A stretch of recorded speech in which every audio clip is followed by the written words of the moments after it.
Listen, babe. Oh, yeah. It's alright, alright, alright.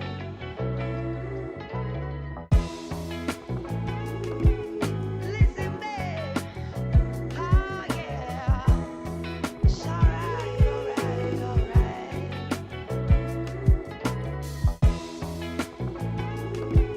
Listen, babe. Oh, yeah. It's alright, alright, alright.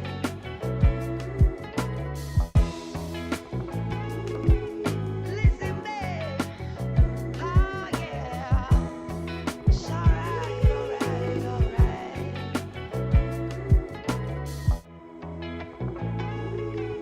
Listen, babe. Oh, yeah. It's alright, alright, alright. Listen, babe. Oh, yeah. It's alright, alright, alright.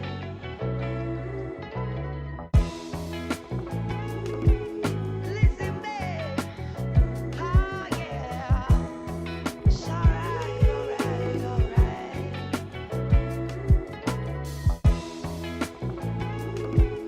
Listen, babe. Oh, yeah. It's alright, alright, alright.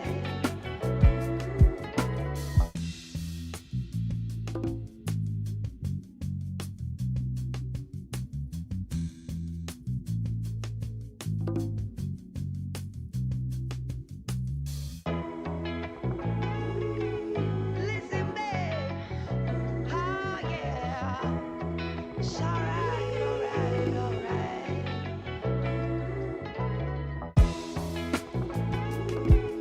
Listen, babe. Oh, yeah. It's alright, alright, alright.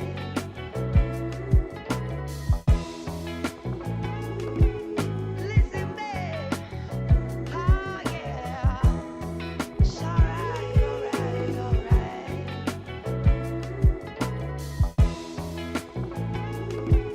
Listen, babe. Oh, yeah. It's alright, alright, alright.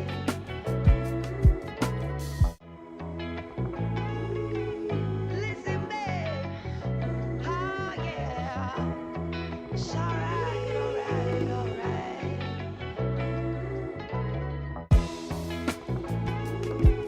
Listen, babe. Oh, yeah. It's alright, alright, alright.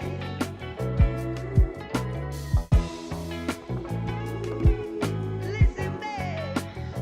Oh, yeah. It's alright, alright, alright.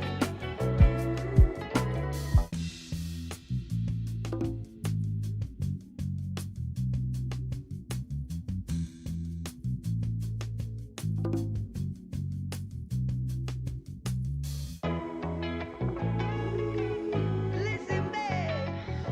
Oh, yeah. It's alright, alright, alright.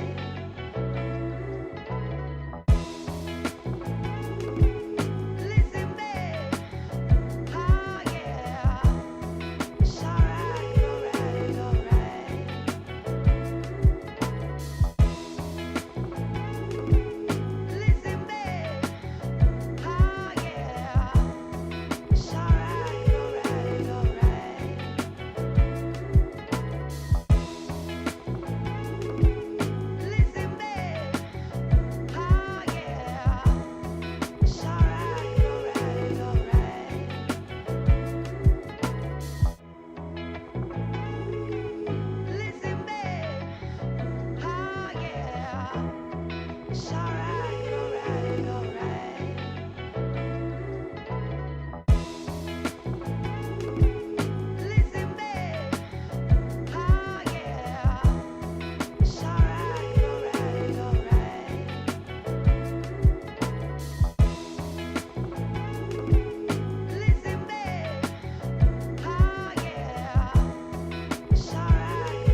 Welcome back.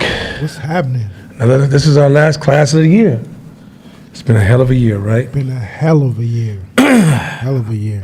I'm actually excited about some of the impact of this year, but I'm also excited about next year as well. This class is going to pretty much be us, a combination of things, kind of going over some things we covered this year to kind of circle back and then kind of connect some of these things together. Two, we're going to also invite you guys, if you guys have some challenges that this kind of agitates, let's raise those challenges up to the rest of the class so you can have that conversation. Last, we'll talk about at the end of class how we want to move next year different than the previous year. Because as you guys know, we learn from you guys. And as we learn from you guys, we change and we adjust and we grow and we improve. So there's a lot of improvements over the horizon. We're going to do a lot of things different. Next year is actually going to be a free class.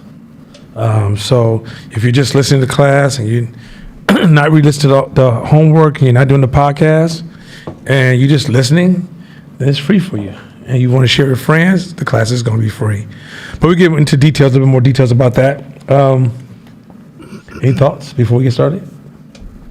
No, sir. All right. Well, I thought this first one would be great for you to start off kind of tapping back into the next slide.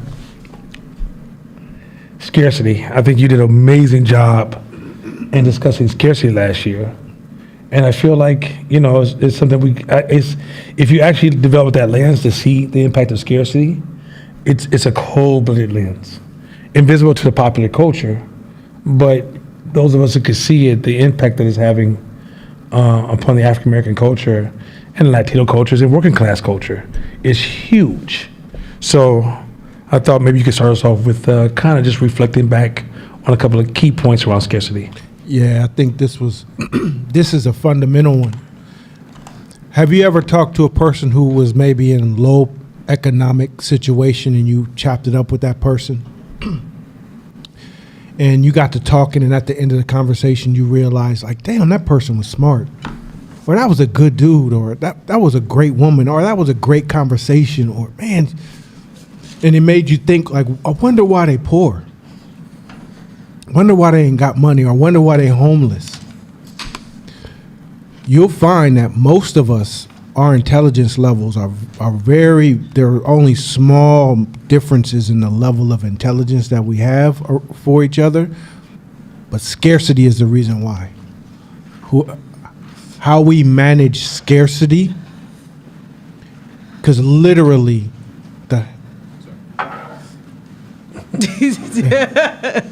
literally your IQs go up and down based on your scarcity. Your IQs literally go up and down based on your scarcity. Your fight, flight, freeze based on your scarcity changes how you think, how fast you can fire off your neurons. So this is a big one. Yeah. What I also discovered from scarcity is it changes your interaction with people and it destroys relationships. So a lot of times when you're focusing on scarcity, you're transactional, and you don't know you're transactional because you're scrambling so intensive and so hard to find resources or to make that next deal or to just survive and eat. You don't realize that not only do you have this focus of me and I, which kind of makes you almost a narcissist, right? But it makes it where when you interact with people, you're almost dismissive if they can't do anything for you. Mm-hmm. So your ability to play that long-term relationship is just not there. In addition to that, you can't even see long-term plans. Most of the stuff that is going to impact you in life is compounded over a long period of time. And you can't see the investments you need to make or the position you need to take advantage of long-term evolution. And so ultimately, it's almost insane how scarcity just shuts off. It literally shapes the kind of relationships. Also, when you start from scarcity, what you hear You hear all the quick promises, the fast solutions, the overnight success. You hear about the hero stories. You're caught up on all the highlight dialogue, but you can't read boring stuff. When you're scarcity, like sitting with boring stuff feels like a waste of time because I got to eat. So it's just this, it takes over to a point that if you're suffering from this, you probably can't even see you're in scarcity zone. Right. Also, too much focus on scarcity takes away your offense. You have none because you're so focused on staying alive and surviving that you don't even develop an offense. And you get really good at defense. And you get really good at pinching and hustling and cutting and couponing and finding the cheap loopholes, and you'll put all your energy, time, effort into the cheap loopholes to get you to survive. Where as an entrepreneur, our mindset has to be on growth, has to be on multiplying, has to be on magnifying. So if all your energy is in survival mode, then it's tough. It's tough to play the entrepreneur game in a growing capacity. So this is the reason why a lot of us in the black community are where we are. It's not because of lack of intelligence. It's not because of lack of skill or talent or any of those things. It's we come from scarcity, so scarcity gets passed down from our mom and our dad. If we grew up in the hood, especially if you proud of that shit, you don't realize all the little micro traits that you have. So like not wasting food or putting stuff in the refrigerator and like turning like containers you bought at the store in the food containers, the whole shit, like all of that comes from playing the defense game. Yeah, and I think this also, starting off with scarcity, it's important we start off with here because entrepreneurship is not about copying skills that you did before or other people did before. Entrepreneurs are not about tell me what to do or tactical step by step moves, right? It's really being able to see all the invisible things that can see with your eyes that's going to impact your life daily. And because most of this stuff is invisible, scarcity makes it where it blinds you to even see it. So all these decision points in your life where you should be, oh, this is important, or I should make a decision here, or I should engage here, or I should think about this here. Scarcity really takes you literally jump from problem to problem to problem. And because you're jumping from problem to problem, so even when we say radical responsibility, scarcity doesn't allow you to do that. Because you're too big. The reason you kind of have a tendency to repeat the same problems over and over and over and over again is because when you're in scarcity mode, you're not making the decisions to get yourself out of the pattern. So you're just repeating the pattern over and over to a point that you start blaming gods, conspiracy theory, some white supremacy. None of those things are the issue. It's really you're stuck in this pattern that's sealed by scarcity. So this is actual, on a larger scale, defining the impact of slavery and Jim Crowism, right? Jim Crow and slavery created a scarcity-based culture and a working class culture that continues to haunt us even when we have access to resources. Case in point, let somebody win the lottery tomorrow that's always been broke. We all know what they're going to do, right? Because scarcity is going to dictate their outcome. So a lot of you out here, you only think, well, I went to college and I avoided these different things, but you still have a culture that drives the way you show up. So because you have a culture that drives the way you show up, then when you get those resources, scarcity is going to dictate your emotional engagement to the resources you have. Mm-hmm. Like even your fears, your discomforts. So scarcity is one that we're going to probably revisit again next year.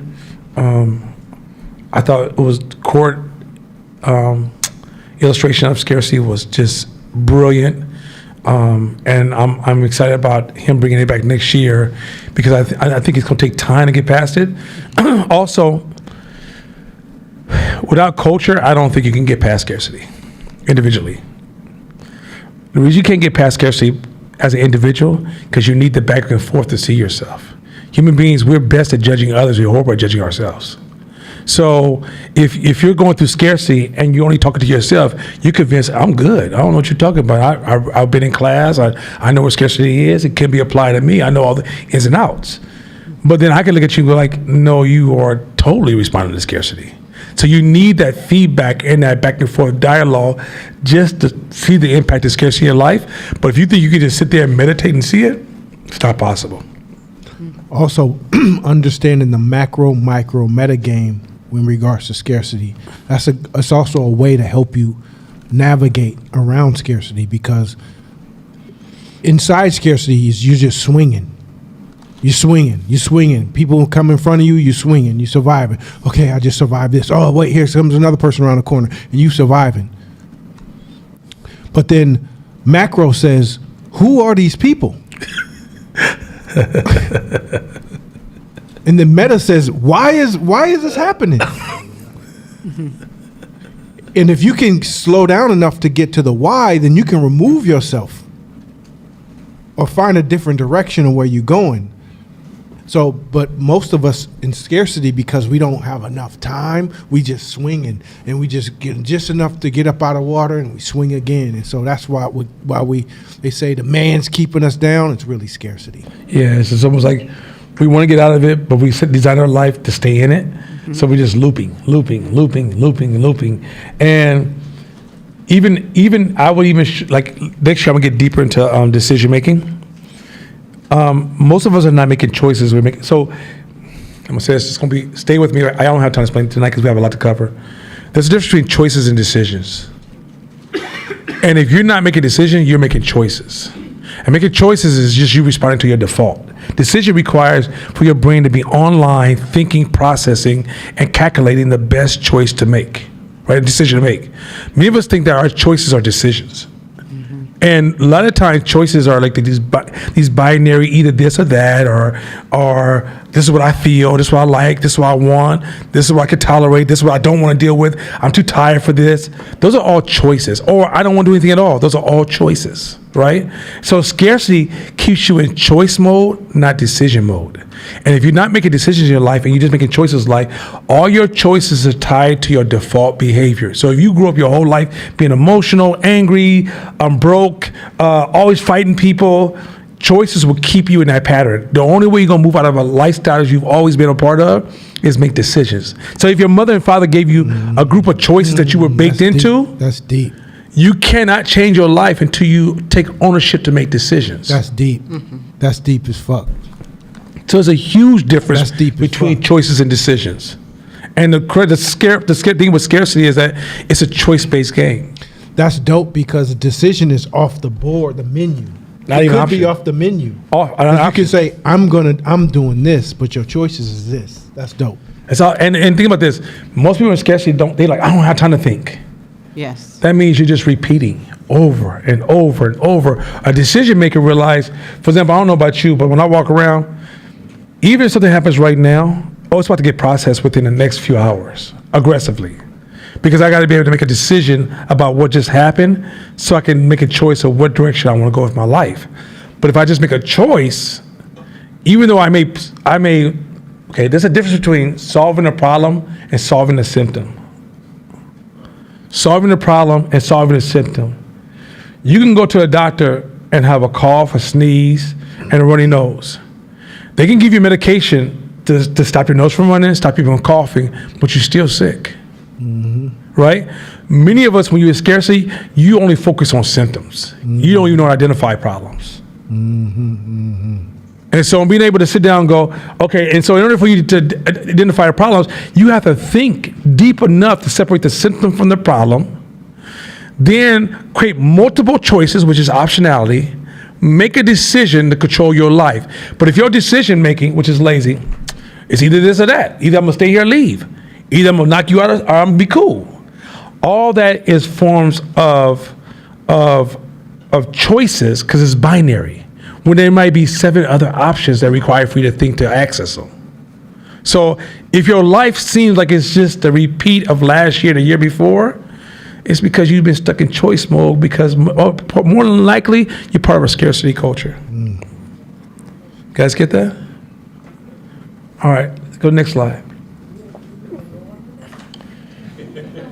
So this is one of my favorites. And this is the one the class has taught me over the years. The only reason we continue to talk about white supremacy is not because white people wake up in the morning trying to hurt us. There might be somebody out there, but for the most part, most white people are just trying to take care of their families. But the problem is that slavery put us in a different paradigm. And we look at the world through the lenses of children of slavery, Jim Crow, and the crack era. And you see it if you pass 40, you've probably seen paradigm shifts in your lifetime. If you're under 40, you might be like, I ain't seen nothing change, right? As we know, like if anybody has kids or nieces and nephews, as soon as they get here, their paradigm starts that day. And they inherit a lot of good and bad habits, but to them it's all neutral. It's no good, it's just no bad. And if you don't, if there's not a space where you can understand the difference between an entrepreneurial paradigm and a working class paradigm, you will try to interchange methodologies that won't work, right? So at some point you have to say, hey, entrepreneurs, they have a different paradigm, a different way of seeing the world. And why is that important? Because, like I said, go back to what I said earlier, most of the decisions and most of the things that are going to impact you are invisible. They're invisible. Right? For example, like if you had $1,000 underneath your bed in 1980, the value of that $1,000 today has just changed because an invisible thing called interest rates just changed, right? The dollar it changes value over time. So as interest goes up and the value of the dollar drops, but it's not visible. It's not like you sitting there and going, but that dollar just got smaller. It's the same size dollar, but because of things that go around that's invisible, it just changed the value. There's so many things in business, investing, making decisions every day. It's all these invisible things. But if you have a working class paradigm, you don't see 80% of the value of the decisions you need to make. They'll go right by you and you'll just be like, I'm working, I'm getting hard, I gotta get this job done. It's so important to get this job done. And then all of a sudden you'll wake up one day and go, hey, why is my business doing such a bad job? And you'll discover the reason your business is doing a bad job because you missed an opportunity to make certain decisions. So for example, if you, I answer it 1 second. So let's say you don't know anything about health, but you believe that if I don't go to the gym and sweat and work hard, I'm gonna achieve what I want to achieve. But you don't make a dietary adjustment. You don't understand sleeping adjustments. You don't understand water adjustments. You don't understand how sugar works. You don't understand how proper form and proper exercise works. And because you don't see all these different variables that impact your workout, all of a sudden, even though you put in all the effort, you're actually gaining weight. You're not losing weight, you're gaining weight. Anybody who's ever lost weight before, they know just working out is not enough. It's part of the equation, but you'll find out that the biggest part of the equation is what you eat. But that's all invisible to you because you don't know how inside your body works. So if you don't have that invisible information, you can't make certain decisions and go, oh, I can have this versus that. I can't choose this versus this. Or I can lean into this versus that. You don't even have the ability to weigh out your choices. Why? Because at the end of the day, you are in the wrong paradigm. So if you want to get to a healthy lifestyle, you're going to have to get into a different paradigm of thought. Well, entrepreneurs, what happens, and this is what really bothered me a lot. You have black people being plagued by, and black people and people working class and other people who come from working class families. You're plagued by the working class mindset. It's not what you're in. We don't work hard to get money. That's not what builds companies. Like, if you see a high rise, you think somebody worked that hard? That's really hard, right? Like there's no such thing as working that hard to get money. That's one. That means the people who built the high rise made a lot of powerful decisions that allow a lot of things to come together to put them in that position of wealth and growth. Second thing, then if you mix that with modern people in this entrepreneur world who have jobs, who are trying to train entrepreneurs, they're taking their job professionalism and trying to translate that as I'm teaching you entrepreneurism, and those are two different things. Two different things. I told the guy the other day, I said, skills don't matter as much for entrepreneurs as it does for a person in a job. He goes, yes, it does, because I said, if you're building something, you will never stay with any of your skillful areas forever. Yes, does it have a place? Yeah, but can you get around it? Of course you can. right? Being able to make certain decisions and put things together and see how things connect and how you generate movement and energy and growth. That's entrepreneurism. It's not, I work hard, I'm the most technical person in what I do, nobody can do it like me, that's why you can't grow. So the paradigm thinking is such a different world. And the stuff we've been teaching in this class, some of you guys have struggled processing it because you thought, well, teach me about accounting. Teach me, should I be LLC or S Corp or, sole proprietor? Teach me about, like, I want to sell t-shirts. Where should I get the t-shirts from? That's not, you're trying to take the paradigm of the working class of having a job and shift it over here. Or the paradigm of, like, when colleges train you, they train you for skills. They don't train you to make decisions like this. So you're sitting here, and no, not all colleges, there's some great colleges out there, right? But I'm saying a lot of colleges don't own this conversation because here's the thing with the conversation of skills. Everything's moving. If I trained you on a skill right now, let's say I train you how to design clothes the way Court uses design Court, because he doesn't design clothes no more like that. But let's say I say, Court, I'm a trained Court, give me all your skills. By the time you get those skills and you get in the game, they're already gone. You're on to the next thing. So if he doesn't teach you how to think, take ownership, and how to develop a practice and grow yourself, it doesn't give you the skills on how to sustain yourself and how to mentally position yourself, he's taught you nothing. But you feel fulfilled because you could say to somebody else, yeah, I've been trained by Court Smith on how to design shirts. We don't even use that software no more, bro. That factory's been going that he's been using. Everything's changed. New technology, AI done kicked into the game and no one values that shit no more. So, and this is happening to the job working environment now. In the working environment, there's a discussion on it's no longer good enough just to have a skill, because it used to be time you can have the same skill, your forefathers had, and it's 4 or 5 years down the road. Now, the way skills work is within 4 or 5 years, you got to switch over. So a class that focuses on skills, that sounds really weird. They're not teaching you much. Unless it's just a temporary skill that you need for a temporary moment. Guys, get that? Anything you want to talk about this one before I go to the next one? No, good. All right, next slide. Go ahead, Shannon. So at what point do you think that most entrepreneurs even get introduced that there's a different paradigm? Because before this class, like, I was never a conversation brought to my attention, and I'm around business people quite frequently, and you guys were the first people to kind of like articulate that in an ongoing way. How do people that are running businesses get exposed to that, unless like is it something like they have to intentionally be going after, like, oh, I keep hitting my head against the wall, what's different? Or like, how would one come about this if they're not in your class? It's really, when everybody say be curious, curious will help you get past your own limitations and your own comfort zones. Like, if you just ask a simple question, you could almost figure out paradigm if you say, why is it black people don't have high rises? Where they at? How come black folks don't have sport teams we own? Where they at? How come black folks are not controlling food, clothing, and shelter and education? What's going on with that, right? And it's easy to default to, white supremacy, but when you go meet white people, they don't even know Castlemont exists. You talk to white people like, yo, Castlemont's over here. I don't know what you're talking about. But you talk to a lot of black folks, they don't even know it exists, but our babies over there suffering.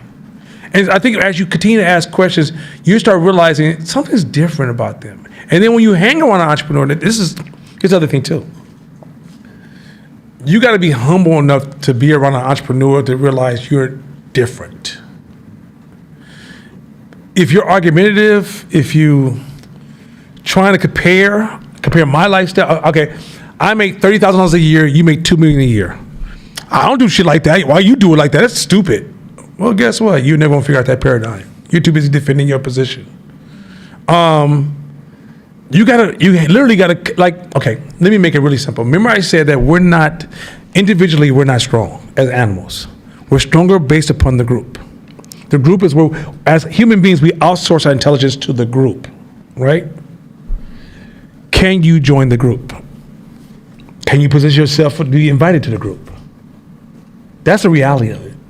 Entrepreneurs is still controlled by the group, not controlled like they're holding you in or keeping you out. It's you won't get the dialogue if they feel they have too much friction with you, right? So you have to position yourself to open up the dialogue to get what you want. Wait a minute, y'all. Famous Precious just entered the room. I just want to say we need to all stop. That's family right there. That woman's in the community doing her damn thing. Yeah, y'all need to just give her some respect. What's up, Precious?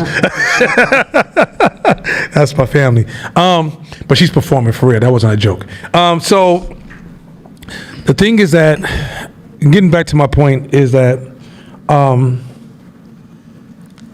it really still is controlled by real entrepreneurs. And the thing that one of the reasons this class is free next year is because now there's so many imposters showing up, pushing so many false paradigms onto the community. And because I'm an entrepreneur, I know that's not possible, right? By the way, there goes my niece just walked in the room. You know what I'm saying? We have a beautiful house tonight, but my famous little niece just walked in the room. Anyway, so my argument is that as far as paradigm is concerned, they still have to be invited in. And that's one of the things that goes back to why next year we're moving towards culture over class, because entrepreneurism is a culture, and I can't get the paradigm through class. It has to be a culture where we're talking to each other, we're reinforcing, we're helping shaping the context.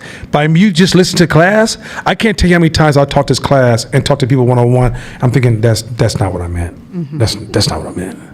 Right? But it's just normal because you're taking your paradigm and trying to read what I meant, and you're doing what you should be doing, which is translate to what you're familiar with.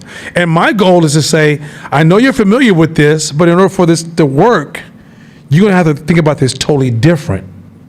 Like, anybody thought about like the war in Israel right now, right? The reason you can't judge it at all, you should have no opinion on it at all, because you're not in that paradigm.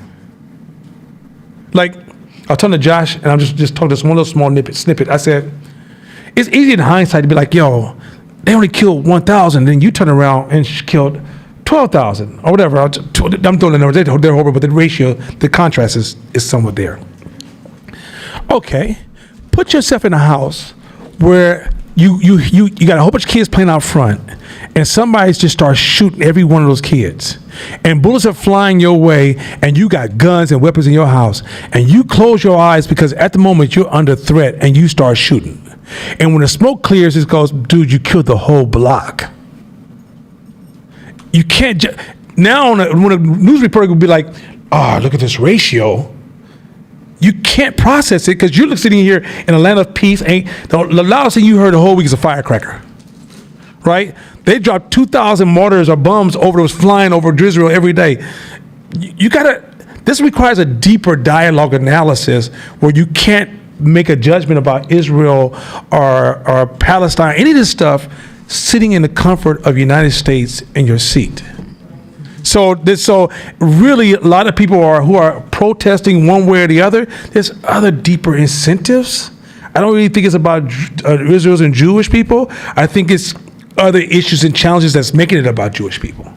And so that's as far as I'm going this, because I don't know enough, but I'm just saying you can't judge something when you're not in that paradigm. And so, I haven't had to worry about nobody shooting at me like that in a long. Like they didn't come in and blow up their army. They blew up their kids at a peace rally. At this point, you don't know what kind of evil you're dealing with, right? So for you to sit here and be like, "Oh, I would never do it this way," bruh. You sure a little confident here? Your ego got you playing games. Anything else on that before you jump straight? You sold it. Okay. And by the way, I had my partner's named TJ called me today. Just like from a community type. Dude, it's just nice to know brothers who just grew up the way we grew up, and we can have those straight to the point conversations. We was on for 2 hours. It was great, bro. I'll tell you more in detail. It was great. Anyway, pause, and it's not the joke. I know some of y'all. And I will say this: all year, y'all been going hard on this pause shit. Pause. Just Saudi.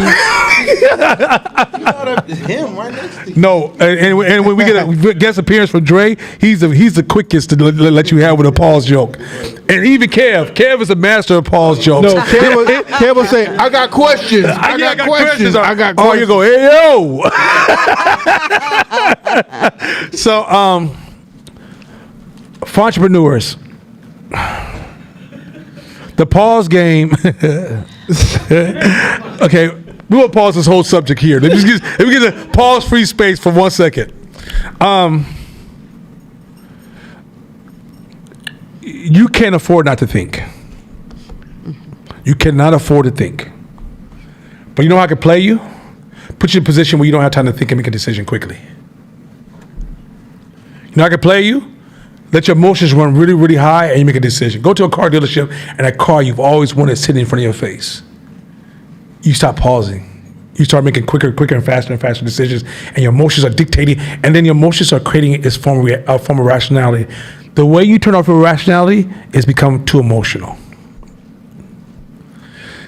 Now, for small things like, do you want apple pie or key lime pie? Man, let your heart go free. Right, Jasadi? But if you... He said, I don't even eat pie. Yeah. Anyway, and but when it comes to things about your business, if somebody's forcing you to make a fast decision, pause. Even if you get mad at people, pause. If your money comes out your bank account and is missing, breathe, pause, process, make your move. I promise you, when you start to make those moves, okay, do you know there's a whole industry that exploit there's a whole industry on through emails will say, hey, do you want to buy another Apple computer? You just spent $2,000 on Apple computer. If you don't pause and you call that number back or hit that email back, and you don't analyze that email, they're about to get you for your real money because you didn't pause. Like, this pause game is so cold. You must pause. Your brain is so important because remember, you have the rational brain and you have the instinctual brain. Instinctual brain is trying to protect you.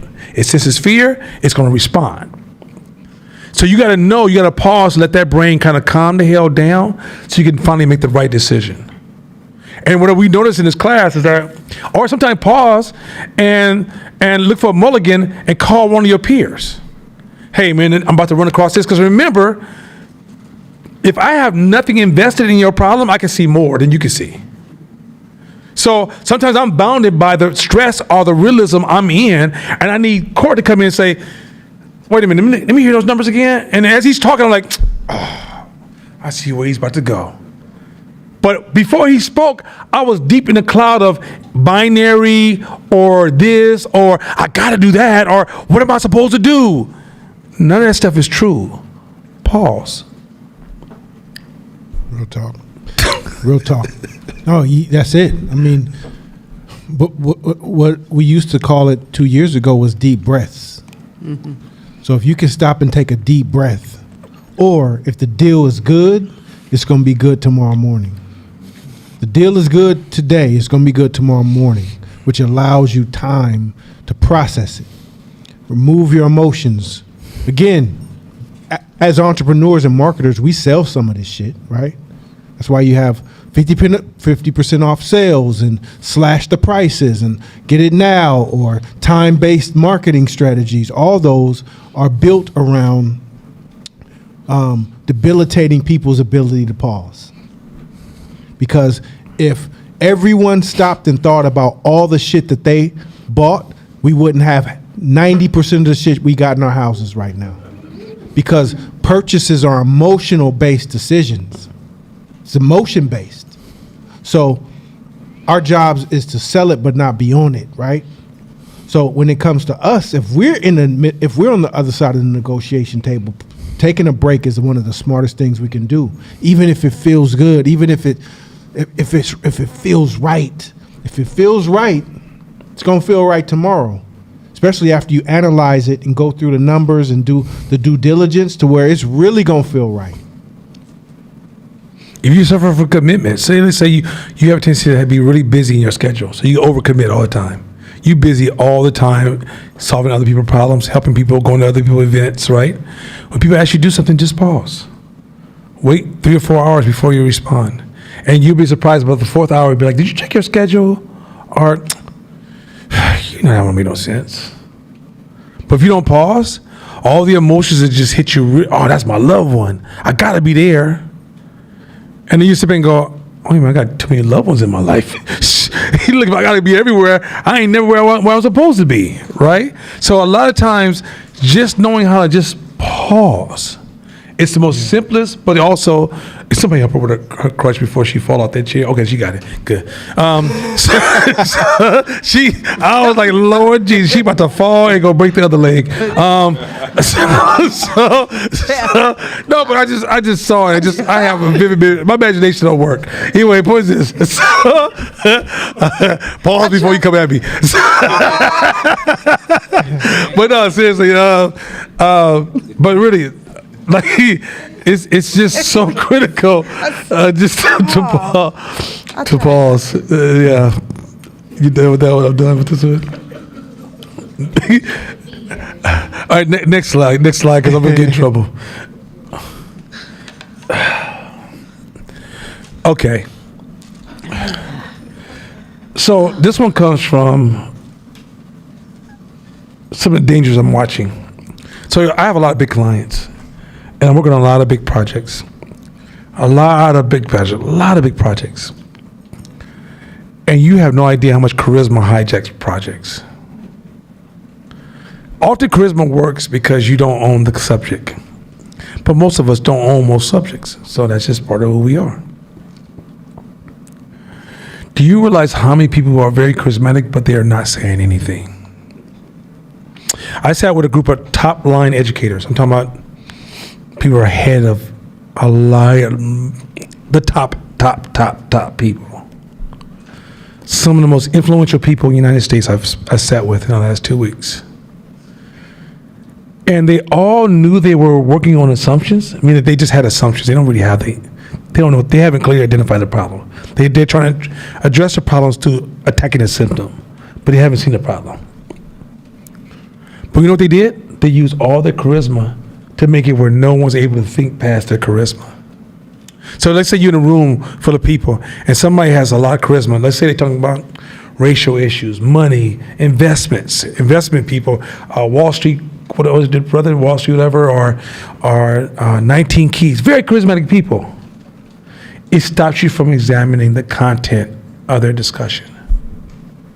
It's critical. When I say it's critical, to discount charisma. If you feel that sense of charisma, go into hardcore A-level audit mode. Like, Let me think about this. Turn into a conversation with one of your peers. But do not, and I promise you, you guys know what charisma feels like, right? As soon as you sense it, don't trust yourself.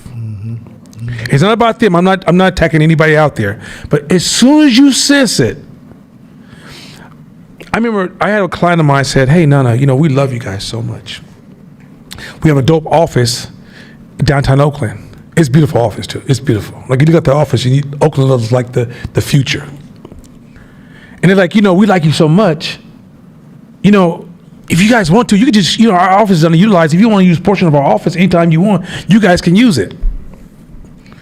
You know why I won't listen to her? Because she's caught up in my charisma. She hasn't built a relationship with me where 6 months from now, she might not like me. Or she might kind of like me, or she only want to be around me on Tuesdays. After that, no more Nana. Right? But if I take her charismatic attraction to me and then show up in her office and then get the team committed to this relationship in the office, and then one day be like, yeah, if you're going to be here, we're going to need, and I think you should be here, and so forth and so on. Damn, my boy Earl just came. That's my baby boy. So the point is that with charisma, what you guys will find is that a lot of times that a lot of these movements that are attacking black culture right now, they're hitting us with charisma. Charisma is so powerful. They can rhyme their words. They can say some things that sound very common sense. It appeals to where you are. A true entrepreneur class will not appeal to you from where you are. It should make you uncomfortable. If you're comfortable in an entrepreneur class, it's probably not an entrepreneur class. It's a class that's designed how to use the word entrepreneur, but speak to you where you at. Yeah. Here's the thing. Here's another clue.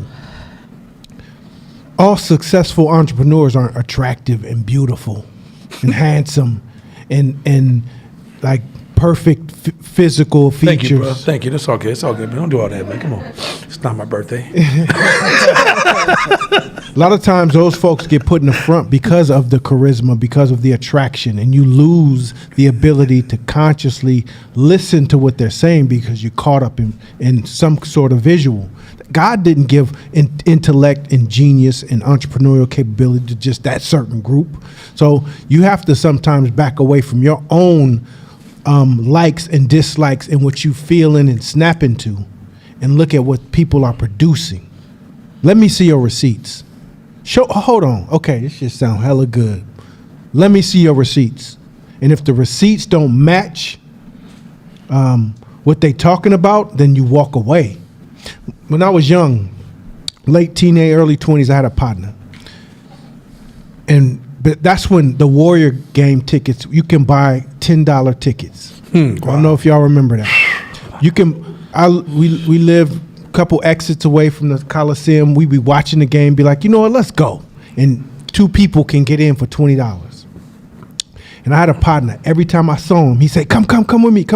Because he would be on the floor. He would be in a VIP club. He would be kicking it with the players. I thought bro was rich. I thought he was rich.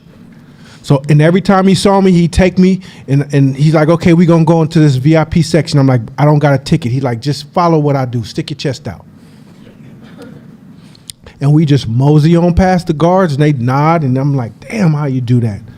Because he was so charismatic, he laugh and joke and make you feel like his best friend in 2 seconds of knowing him. And so soon we became friends. And we would hang out because I worked three 12-hour shifts and then I had 4 days off. And he would be just kicking it all week. He didn't have a fucking job.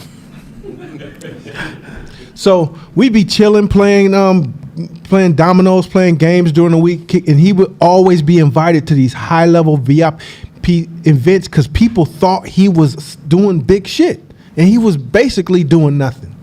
So one day somebody offered him a job that paid a lot of money. So I was celebrating with him like we had our last little. It was Tanqueray and we had Tanqueray and something else as a celebration. You had some Ray and nephew? You know how long he lasted on that job? About 3 months. Wow. Because charisma can't give you skill set. It can't give you leadership. It can't give you any of those things. It could get you in the door. It can get you in the door. And so it's helpful if you are able to develop some, but you got to have the shit to back it up too. Next slide. Okay, so this entrepreneur game, if you tell me the reason I haven't been successful is because of racism. The reason entrepreneurs roll their eyes is not because we don't believe in racism. Of course we believe in racism. But the path of an entrepreneur is full of friction. We normalize it.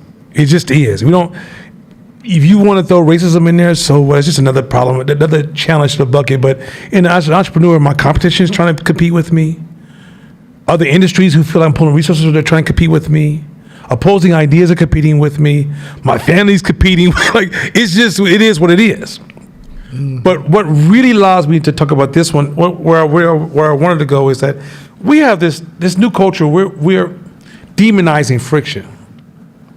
But let me say this. I said this one time, but I want to just say it one more time. It's so critical. All ideas in your head fresh are weak. When you first have an idea in your head, it's weak. It doesn't have the ability to survive. It doesn't have the ability to compete. It doesn't have the ability to grow. The way the idea gains its strength is when you speak it from your mouth and you speak it to your peers and it receives friction. And from friction, the idea grows. In .com America, Those cats sit around a table and they argue all the time. And in their argument, they're producing amazing ideas. Arguing should get you excited for the outcome, not the argument itself. When you guys hit the argument and become traumatized, because for one, remember, weakness is contagious. So now you're in this environment where everybody's pushing weakness and fragility and the bullies and safe spaces, and it's kind of had a reverse effect where we become really, really fragile. So then when I present friction, I don't feel safe. When you need that friction to mature your ideas. So when me and Mashama argue, I'm waiting for the process to unfold, because on the back end, what I do know is that we're going to produce a better idea than I had by myself or he had by himself.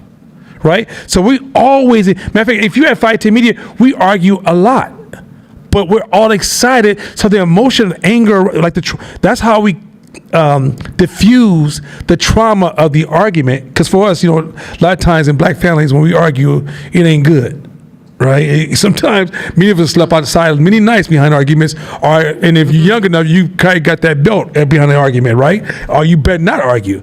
But in business, you got to get to the point where you like the argument for the end result.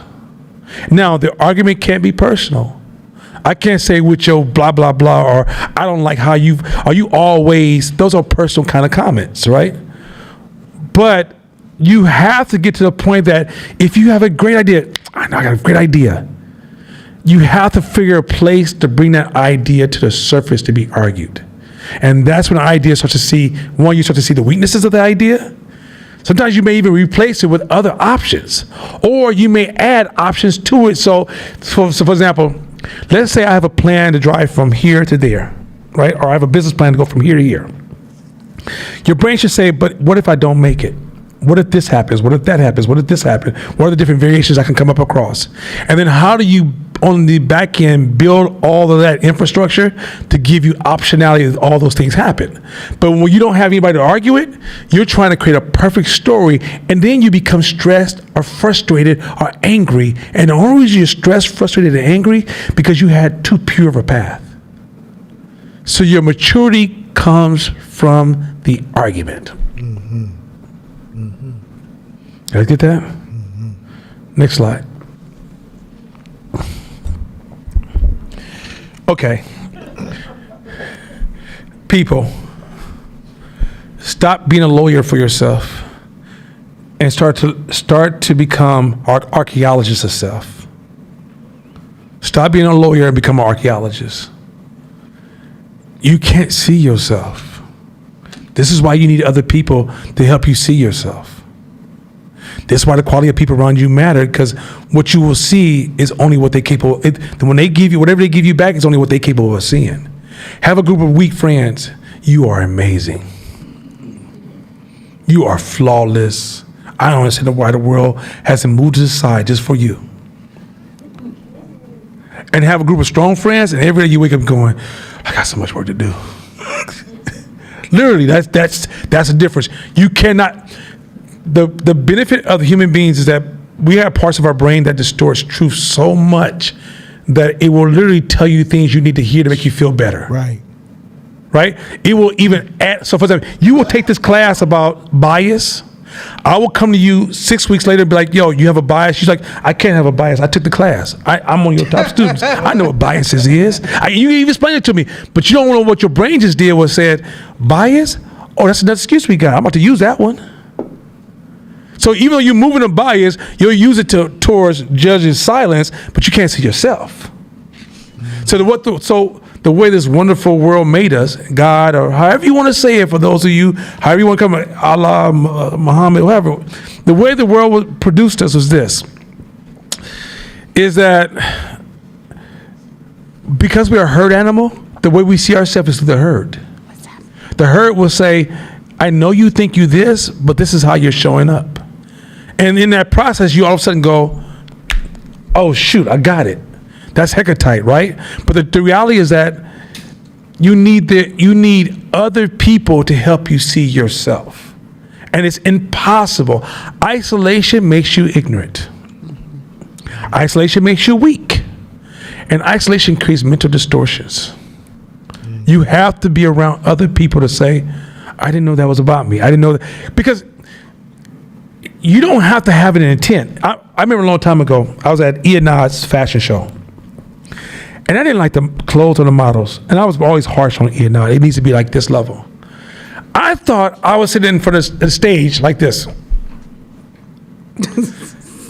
After the show, people were like, nah, bruh, why? I said, what you talking about? Why? We talking about your faces. Come on, bro. My face is, what you talking about? They showed me the video. This is what I was doing. But in my mind, I was looking like this.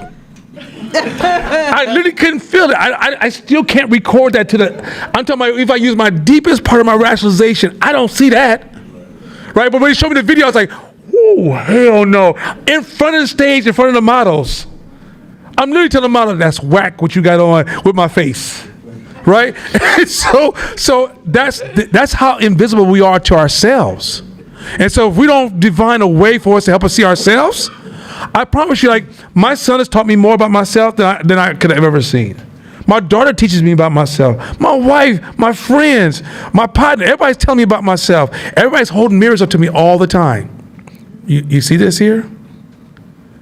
And then I'm like, yeah, okay. And here's the thing. When somebody makes me aware, they're not telling me to change it. They give me the power to change it. That's why you need awareness. It's not that it's a demand, because some of you guys are perfectionists. So if somebody tells you you got a flaw, you're going to spend the next 6 months using all your resources to become better. Awareness says, first sit with that space and say, why is it there? And sometimes it's there for a reason, and if you don't deal with the reason, you're treating the symptom, not the problem. Another thing is this. If you're in darkness, can you see clear with more darkness? No, you need contrast, right? You need light. Well said. You need light. So if you only listen to or agree with or ride with the people who are riding with you, then they're in darkness with you. You need contrast, which means you need input from people who ain't rocking with you, who don't like you, who don't like your product, who have honest feedback for you. Those are your mirrors. The validation of the people who told you, who you thought you was the shit, and they said, girl, you the shit. Those aren't your mirrors. Cheerleaders, but that's your leader. Those are the ones that are in darkness with you, right? Mm-hmm. And there's nothing wrong with them, because sometimes you may need some validation. But in terms of ultimate growth in entrepreneurship, when it comes to this business stuff, then it is invaluable when people say stuff and we not feeling it. This was the year of, you're not my customer. Oh my God. Because the customer had some feedback about your product, and they didn't like the customer service, the product, or they suggested some changes. We were the kings and queens of, well, then you're not my customer. No, that was the mirror. That could be your customer. Come here. Let me listen to you. Why didn't you like it? What didn't you like about it? What could you do to improve it? Give me more feedback. All of those are notes. They're literally giving you a mirror. I was watching, you see a lot of these corny quotes, but I saw one that was dope.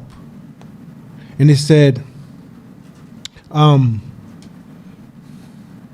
a person can't see their reflection in jumping around in water. They can't see their reflection. They can only see their reflection when it's still, when they are still, and they have the ability to see clear.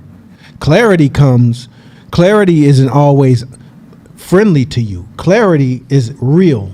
And some of the shit you like, and the other, man, I don't like that. But that's what we need. So understand, our feedback loops, pay attention to, like it goes back to the slide before, embracing friction, right? There was a time with me in entrepreneurship. I've been doing this entrepreneurship shit since 2000, right? The first 7 years, you couldn't disagree with me. It was my idea or the highway. And so, that didn't work out too well. But over time, I start embracing friction, being comfortable with people disagreeing with me, being comfortable with the antagonizers in the room, because those are the ones that help me be a better entrepreneur. So soon, your friction won't even be friction no more when you embrace it. You'll like it. Then over time, you'll love it. Then over time, you'll seek it. When you have too many yes people in your room, you'll be irritated and be like, man, y'all weak. That's the stages that you want to get to. One of the things that, let me approach that from a different perspective. How have you, so I hear embracing friction, and so what I want to know is how have you been able to, did you ever have a moment where you stepped into a room that was your contrast and you stepped away from it? I guess what I'm after is how you got yourself to stay in that place of friction. Because what I'm noticing is people doing the work to gain the access to the friction, and then when they get there, they back away from it, and they go back to darker spaces. It's more comfortable to be around people who are in darkness like they are than it is to stay in that space of friction. And so how do you deal, how to address that, that gap? So here's one way, easy, failure. When you failing, when you failing and you hungry and your bank account's empty, then you start questioning your strategies. Hey, obviously what I'm doing isn't working. Obviously. And if you have a good feedback loop around you, then they can give you the feedback that you need. Here's a case and example. I used to pitch I've been raising money my whole career, right? So there was a window of time where I knew what I had, and I would pitch my ideas to investors. I sit in the room, pitch my idea. Investor gets up and starts chopping that shit apart. Pew, pew, pew, pew, pew, pew, pew. I translate that as he devalues my intelligence. So I get defensive, and I start playing the right and wrong game with him. And in about 2 minutes, we're in a full-blown argument. And the people who set up the investor meeting with me, who believes in me, is in the back like, oh, fuck, oh, shit. And then meeting's over, they say, Court, it's all right. You're going to get better. You're going to get better. Happens the second time, happens the third time, and then I'll start realizing this is what happens. It's me. The problem is me. So instead of defending my intelligence and playing the right and wrong game, why don't I embrace every time, everything they say, I make my next presentation with the evolution of what was talked about. And over time, those questions wouldn't even be asked because they would be addressed. So failure is a great one, because if you have an honest look at yourself, what you can see and sit back saying, look, I know I got blind spots, but where I'm at in life right now ain't it. And what I have right now isn't working, then that can allow you to take feedback from others in a better way. I'm going to answer it when we get to positioning. I'm going to give some added points to that. Next slide. So I know this year has been full of fatigue for some of you guys. We hear it. Mm-hmm. Man, I need to, man, what's wrong with me? Man, when I'm in class sometimes, bro, it's like you beat me up. Let me just, newsflash, you're not flawed. No human being is flawed. You just might be using features everything that you do is a feature you have built inside of you. Every behavior, from your nastiest behavior to your meanest behavior, to your evil behavior, to your dismissive behavior, to your avoidance behavior, it's all built into you. It has its place. You're just using your features at the wrong time. You have to realign your features to the right place. But taking the idea that you're flawed, you will lose your ability to control yourself. You are designed to have an ego. You're designed some days to be lazy. You're designed some days to want to cuss everybody out, including the kids. But knowing that features, okay, every human being in here has war and peace built into them. You're designed for war. If something happens, you might not be ready for, you might be past the days of fighting on the field with a gun and running, right? No pun intended. But the reality is that, hey, come on, she's only gonna be there for like 1 week. She'll be back. She's the fastest healing person. All my handicap jokes that never works long. Anyway, put this. So, but y'all cold too. Y'all making it worse. But here's the thing. But the thing is that, where was I? Oh. Oh, okay. So everybody has war built into us, right? Matter of fact, in your office, if you don't understand the nature of war that's built into the human being, you could do certain things in your office that are invisible and spark war behavior amongst your employees, right? You got to know everything's in people. You can't manage people unless you can see the totality of everything that's in us. The only part of you that prevails is the part of you feed the most. Whatever you starve, it may sit back. But if you decide one day, because you're going through something to feed the other side, other things get out of control. Or you have perception distortions, which causes you to use your features at the wrong time. So that's why you seem flawed. You're not flawed. You're meant to be built the way you're built that way for a reason, but you got to become in tune with yourself to know how to use the features God gave you. So many of you guys are just out of control because you never were taught, nor did you have a culture rich enough around you to teach you how to use those features. So when you wake up in the day, you just kind of like, oh, I'm feeling this way, so I'm gonna just do this, and there's nothing to say, hey, that's don't use it for the feature. For example, come up in the hood, and you got and somebody's arguing with you. Back in the days, an OG would tell you, don't fight that dude. I know you can fight. I know you can whoop him. I'm going to warn you, don't make that move. Waste your time. Either you're going to shrink yourself, he got something to set you up for it, or it's just going to ruin your brand in the community. Just because you could do it don't mean you use it.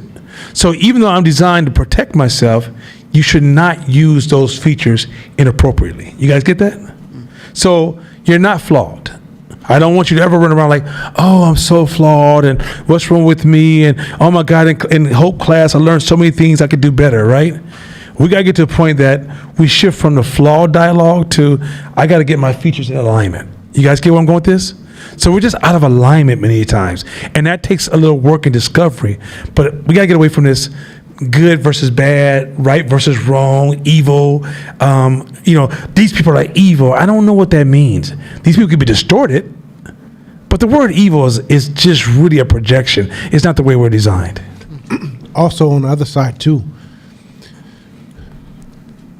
know this. You're only about 3 degrees away from where you want to be. 3 degrees. 3 degrees. Now I know it seems crazy to think, but most of us have similar skill set, backgrounds, upbringing, intelligence. So we're not flawed at all. But when you get down to the details of what you're doing, you're only about 3 degrees off. Why 3 degrees? Because 3 degrees here is very little. But if you're thinking about swinging a golf ball, if your club face is off 3 degrees, you're the difference between the fairway and somebody else's field or the water. So don't think it's you a million miles away. You only about 3 degrees, and the 3 degrees usually is the most challenging because there's the minute details you can't see. Where the fuck is it? I've been working on this for 5, 6, 7 years. You're literally looking for those 3 degrees in them 8, 9, 10 years time. And I'll tell you this, like seeing all y'all out here today, it's beautiful to see. You know why? Because in the last few years of knowing you guys, I've watched all you guys glow up and perform. And the people who've been here, you've been slowly making adjustments in 1, 2, 3 degree increments, and it's showing up in your life now. And you may not be able to see it, but I ain't seen y'all in a minute, and I know what you guys is doing in this big things. So And it's not major shit. And it's funny because you guys used to come up to us wanting this big fucking answer, right? Give me the big answer so I can go make hella money. And we give you these 3-degree answers. You're like, oh man, that ain't it. But now, like, I see what a lot of y'all is doing. Now y'all realize it was just 3-degree shifts, right? Little 3-degree shifts. All right, next slide. That's tight, 3 degrees. All right, this one, positioning. I didn't get a chance to teach this year, and I'm going to really dive into this one next year. But let me give you guys how powerful this is. And this is when I'm invisible. Positioning is absolutely invisible. But when I explain it to you, you'll be like, oh shit. Positioning works like this. First of all, most people who are successful, or most people who seem like they're always winning, they master positioning. Most people who struggle most of the time and fight the hardest, they have the poorest relationship or have no knowledge of what positioning is. If you feel like sometimes this person, every time they touch things just come out amazing, you're watching master positioning. What is positioning? Remember I even said, if you gain a lot of money in your company, the way you invest in your company is you change your positioning. If you change your positioning, that investment will have a long-term payoff. First thing is first, positioning is very, very small things you do. They're so small and so incremental that they go unnoticed most of the time. So people don't understand positioning. It's not that big thing, right? Let me use an example of working out. How do you position yourself to have a great body? 3 years from now. Most people say eating and dieting, right? Which is true. But if let's say you ate chocolate once a month, would that damage your weight loss? Not at all, right?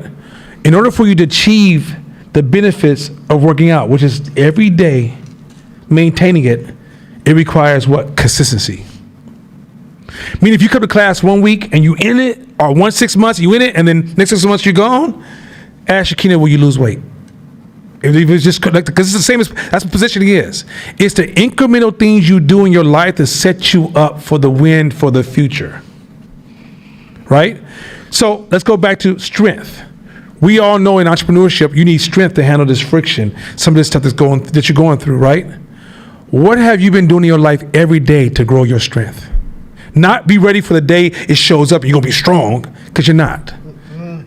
You have on the strongman clothes, and you be the only person running down the street in a Superman outfit. Right? You're not strong, right? But the reality is that positioning is what are you doing every day? How consistent you are? How much variability do you have? And what happens with some of you guys is that you guys want to study entrepreneurship every once in a while. You want to read when you feel like it, when you got some time, when it could fit into your schedule. You know, you want to work on this, be dedicated to your craft when there ain't no events happening. You understand me? When your family ain't in town and when your significant other ain't playing with you. You understand me? And so in the end, at the end of the day, hey, listen here, just don't translate this for the kids. So the thing is this, and so at the end of the year, you will think in your head, stay with me, y'all, you is positioning because you have all these highlights of, man, that time we ran the hill, and then the other day we did a 100-mile bike ride, and then the other day, remember we was at the gym, we did 3 hours of powerlifting, and the next morning we came in, we did this. That's all true, and you still big. You might say, well, you know what? We've been working out hella hard, but all that eating shit, I ain't doing that every day, man. So I keep a thing of licorice on my desk so I love licorice. That's how I grew up eating licorice. No pause space. No pause. Just give me a minute. The reality is that positioning requires whatever you're doing to be so ritualistically consistent that you reposition your life by the small things you do today that change your position for who are you going to be tomorrow. And smart people are always trying to calculate what are all the challenges I may face as an entrepreneur, what are my weaknesses, and how do I position myself to win in these type of battles.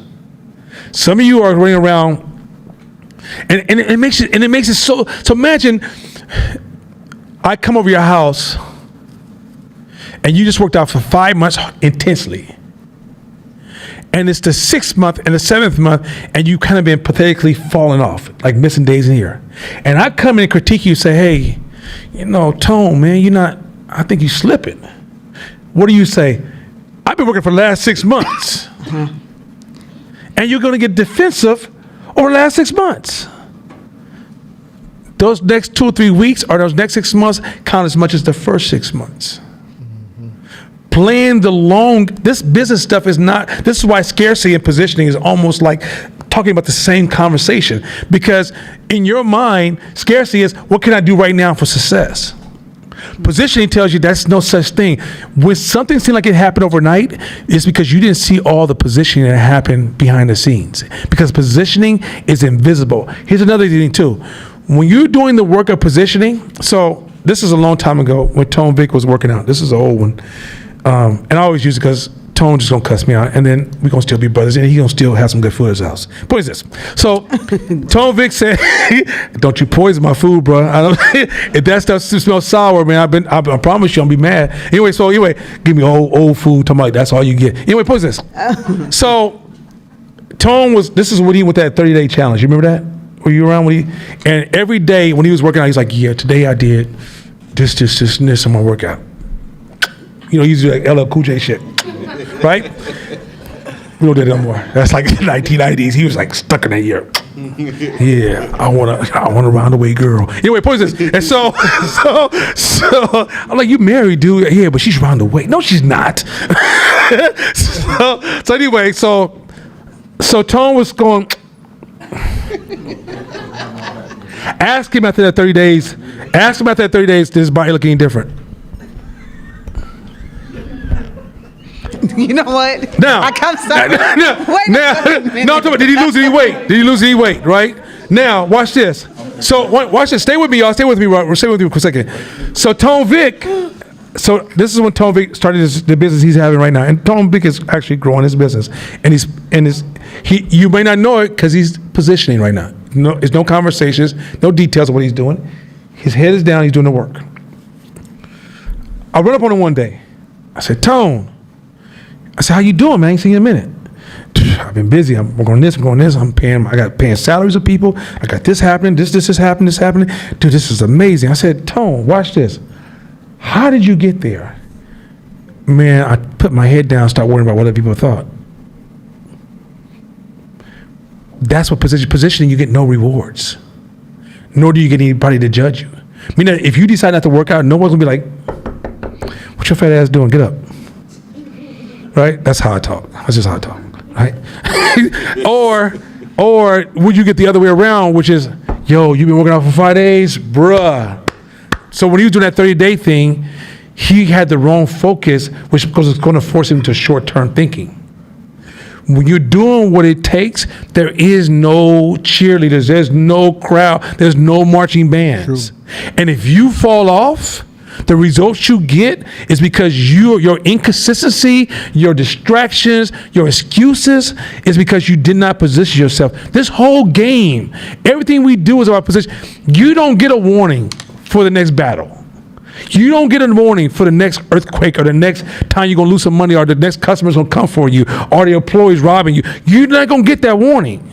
But do you position yourself for when that day happens, you're ready for the battle. And when it happens, you come out of it smooth as all outdoors because you made all these decisions to position yourself. So in the end, when all these random things or moments of uncertainty happen, you position yourself for that. Yo, this one's big. This one's real. There's a couple things I want to add too. Positioning. How many of us say, have you ever said or think this? I don't like playing politics. I ain't into the politics. Well, the politics is positioning. The politics. See, politics is positioning. How do I position myself? What's the best positions I can put myself to make sure that my agenda gets pushed forward? My business gets pushed forward. It's politics. That's my favorite go-to word. I don't play them politics. I put my head down. I do the work. Be quiet. I stay out the way, and I let my product do the talking for me. I let my business do the talking for me. In entrepreneurship, that ain't all the way it. It's positioning. In my world of basketball, there's a lot of kids who should be in the NBA right now, and they aren't because their parents didn't position them on the right teams, to the right colleges, with the right agents. I know people in the league right now who are mediocre hoopers, but they had amazing positioning. Amazing positioning. So you might be thinking, damn, how I know I'm better than them in this particular business. How positioning? Positioning is powerful on both sides. There's a guy that I sometimes do business with, and he's kind of like I don't want to say corny because that's cold, but just kind of like, I don't know how you surviving in this entrepreneurship shit kind of mindset when I see him. Just like, we lose a lot as entrepreneurs, but he always loses. You know what I'm saying?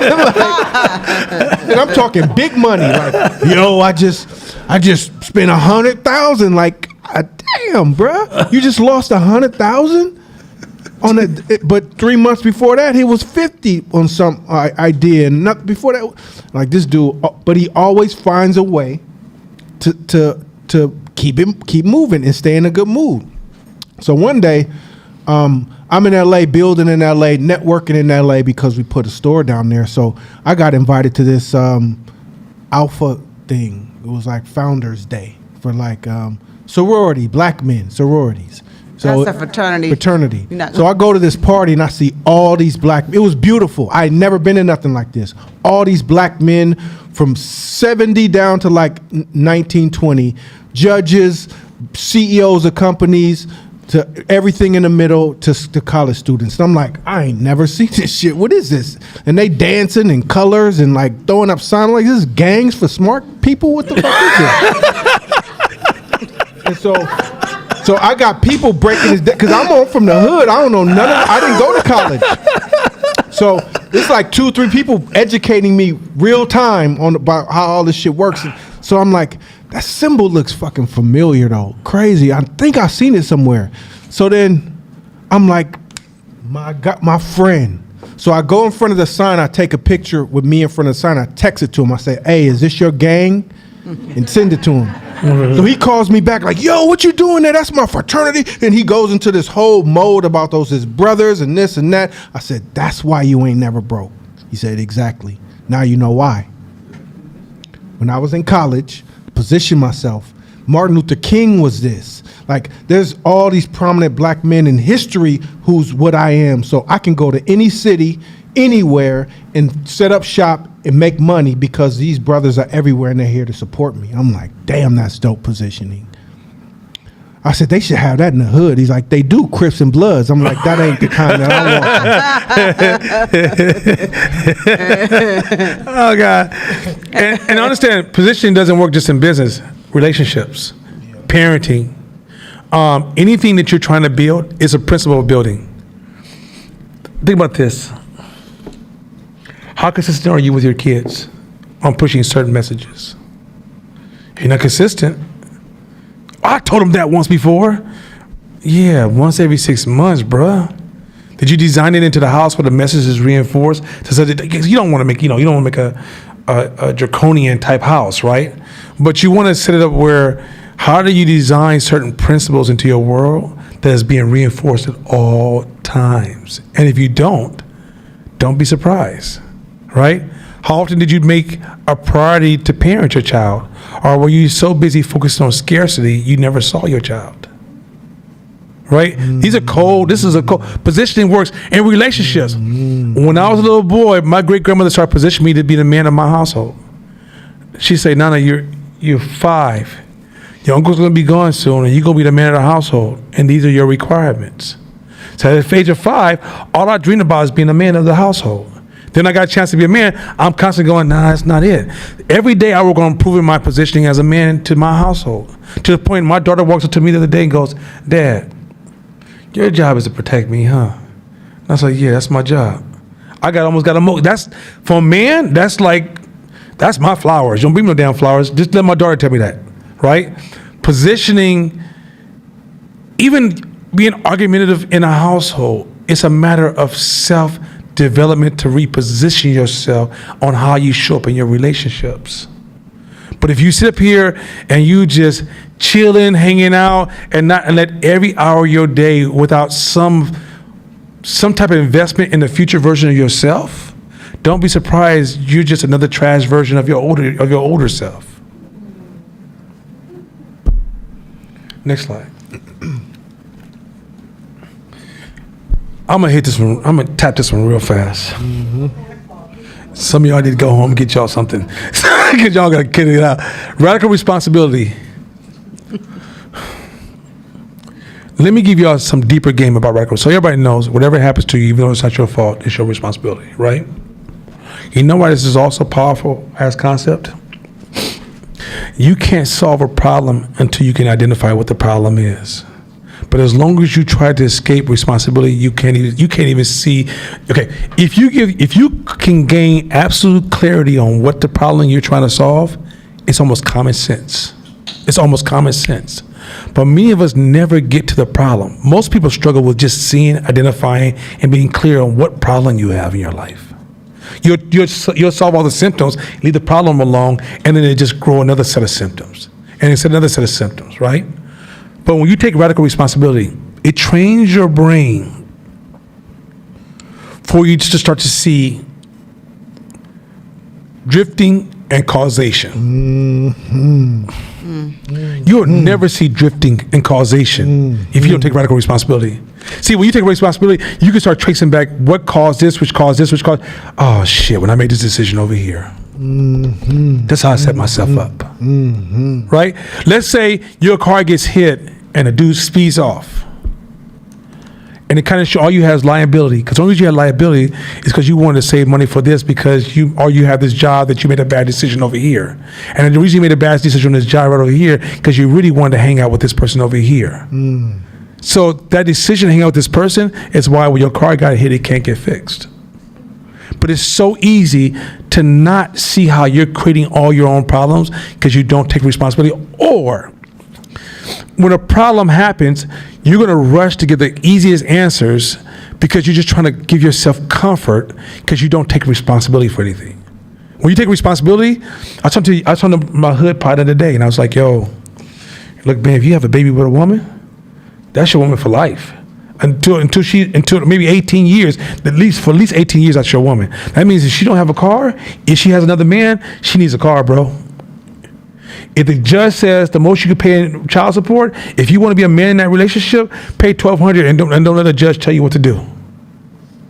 I said, because as you take responsibility, you gain your manhood respect in that household, even though she's moved on. So then by her moving on and you gained your manhood respect, she doesn't take the other man and try to replace you because you're too dominant as a masculine figure in that household.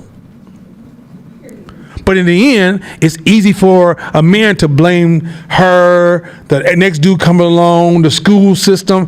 Bruh, it's a higher level of responsibility. But you can't see these invisible decisions you need to make that are counterintuitive to the way you feel to protect your position. Y'all guys going with this? Like, radical responsibility, start practicing that shit now so you can start to see the tea leaves. Otherwise, you stepping on top of leaves every day talking about this is trash. Those are decision points for you.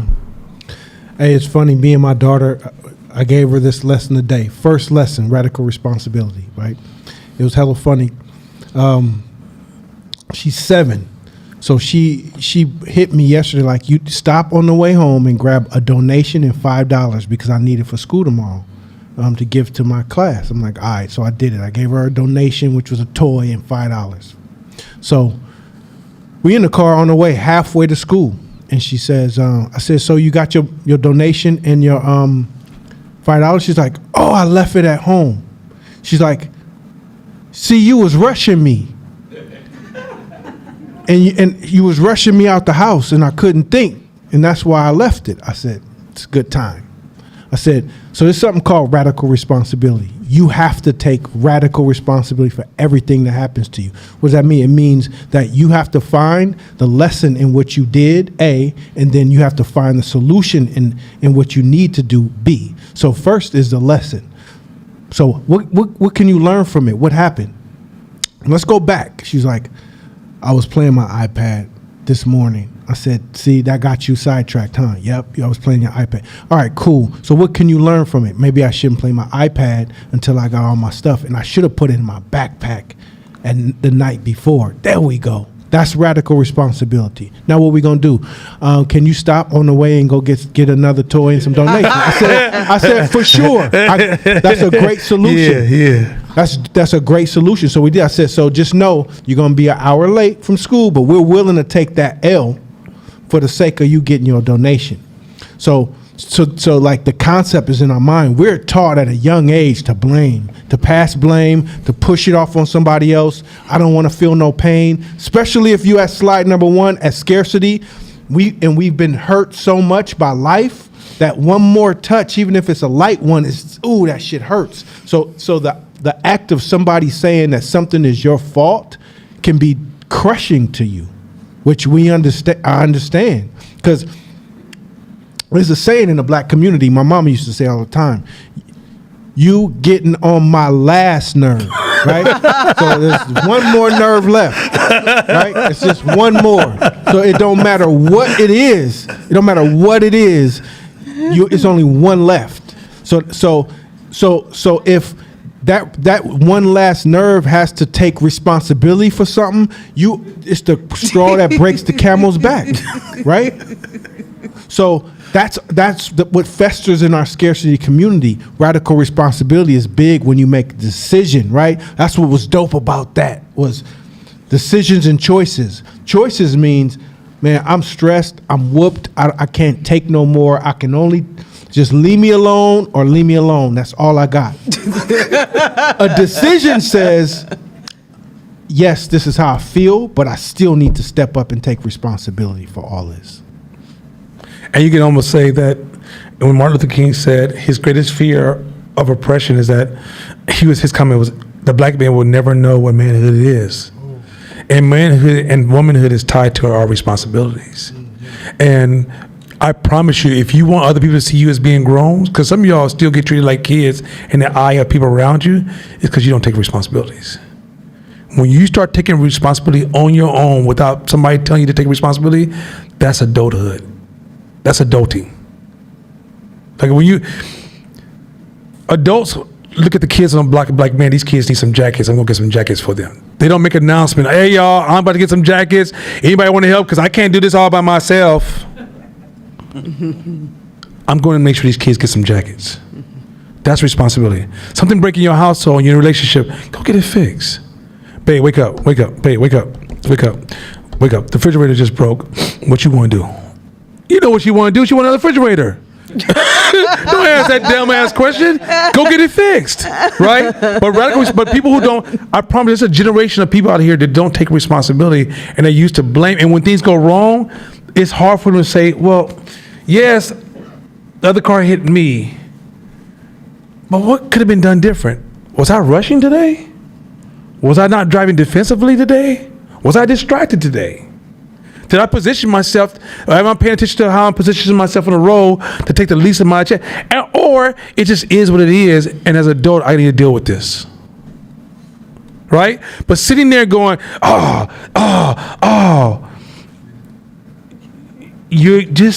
you're doing is making causation invisible to doom yourself to repeat the same problem over and over and over again. So radical responsibility, absolutely critical. Next slide. This one can almost be self-explanatory. I'm gonna make this one real fast. Practice. Next slide. So, Court really led this one. Beliefs and perspectives. Yeah, beliefs and perspectives. So we talked a lot this year about beliefs and perspectives. So how you're guided, the decisions that you make. If you go 2 steps deeper, it all boils down to your beliefs, right? Learned about governing beliefs, right? Governing beliefs and surface level beliefs. Governing beliefs are deep down. It means you make moves on your behalf without you even thinking about it sometimes. You just do it. Because you know it, it's embedded in your psyche. So all of our actions are built around our beliefs. And the second thing was perspective. Perspective is huge. It's that 1 degree. It's a degree that we're talking about. If we have the ability to be flexible and be creative and be able to shift our perspectives, then you have the ability to find where your money is, where your success is, where everything you want is, because it's all based on perceptions. We talked a lot about that, and we'll go more deeper in the next slides. I'm gonna separate those two for a quick second. Beliefs. If you're stressed out, if you're frustrated a lot in life, if you're dealing with managing a lot of friction in your life, you can have different descriptions of friction. A lot of that's tied to beliefs that create this idea the world should be a certain kind of way. The faster you can shift your beliefs, the faster you can have a happier life. Many of your lives are feel like trash, and it's not because of the belief that you possess. I should have been like this. The world should be like this, right? Perspectives. Perspectives is the building blocks of smart diversity. Diversity is not about skin color. It's not. Oh my God. It's not. Otherwise, you know what happens when they hire you based on skin color and diversity? You tokenized. They sit your black ass in a corner and don't ask you nothing. And somehow you getting paid this DEI director salary, and you walk around shaking hands like the president, like a politician, and they ain't made a decision in the company since you've been there, right? Mm-hmm. They starting to shut them positions down. Oh, they should have trashed. That shit was trash. But here's the thing: the only sad part about that, it's going to reverse a lot of work that black folks have done up to this point, because we jumped on DEI, which was the white woman's construct. I'm gonna leave that alone. No, my diversity But hire. huh? My diversity hire. He said, is he a diversity hire? He's disabled. Yeah. Shh, Tiny Tim. Shh.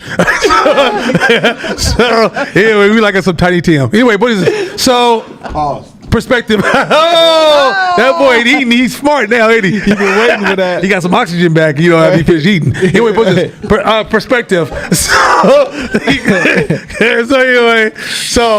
perspectives.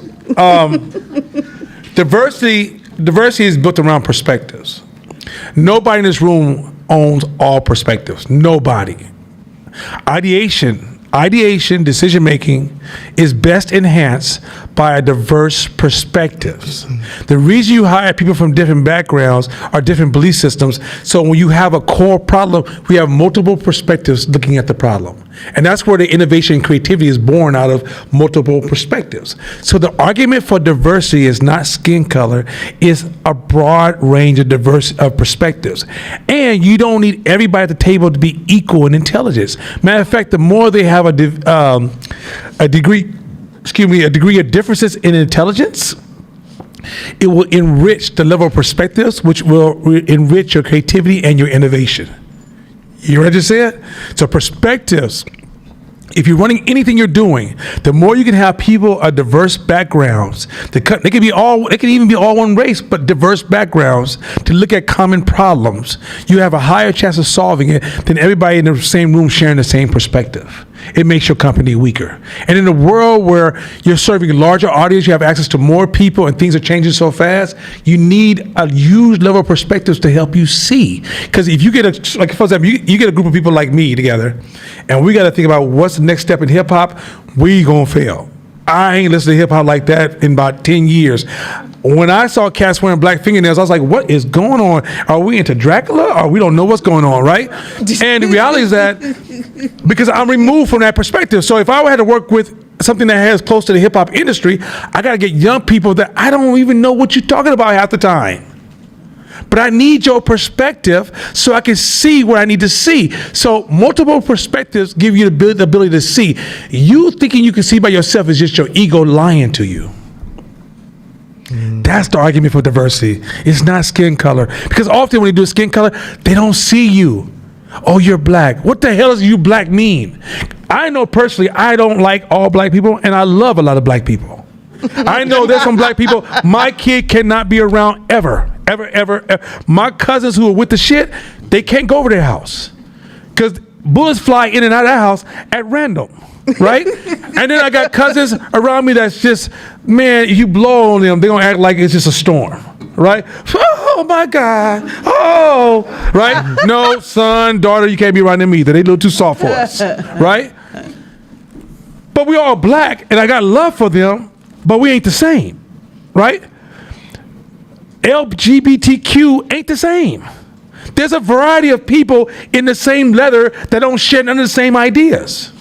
Right? So for you to sit up here and go, oh, I'm going to get a Latino person, a black person, somebody from the LGBTQ plus community in this chair.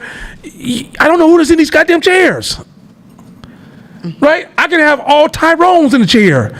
Ain't never took care of responsibility since they've been here.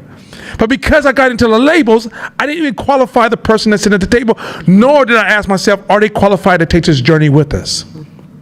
So diversity, so as before the BIPOC, I hate that word, BIPOC, it just feels soft when I say it, or the DEI,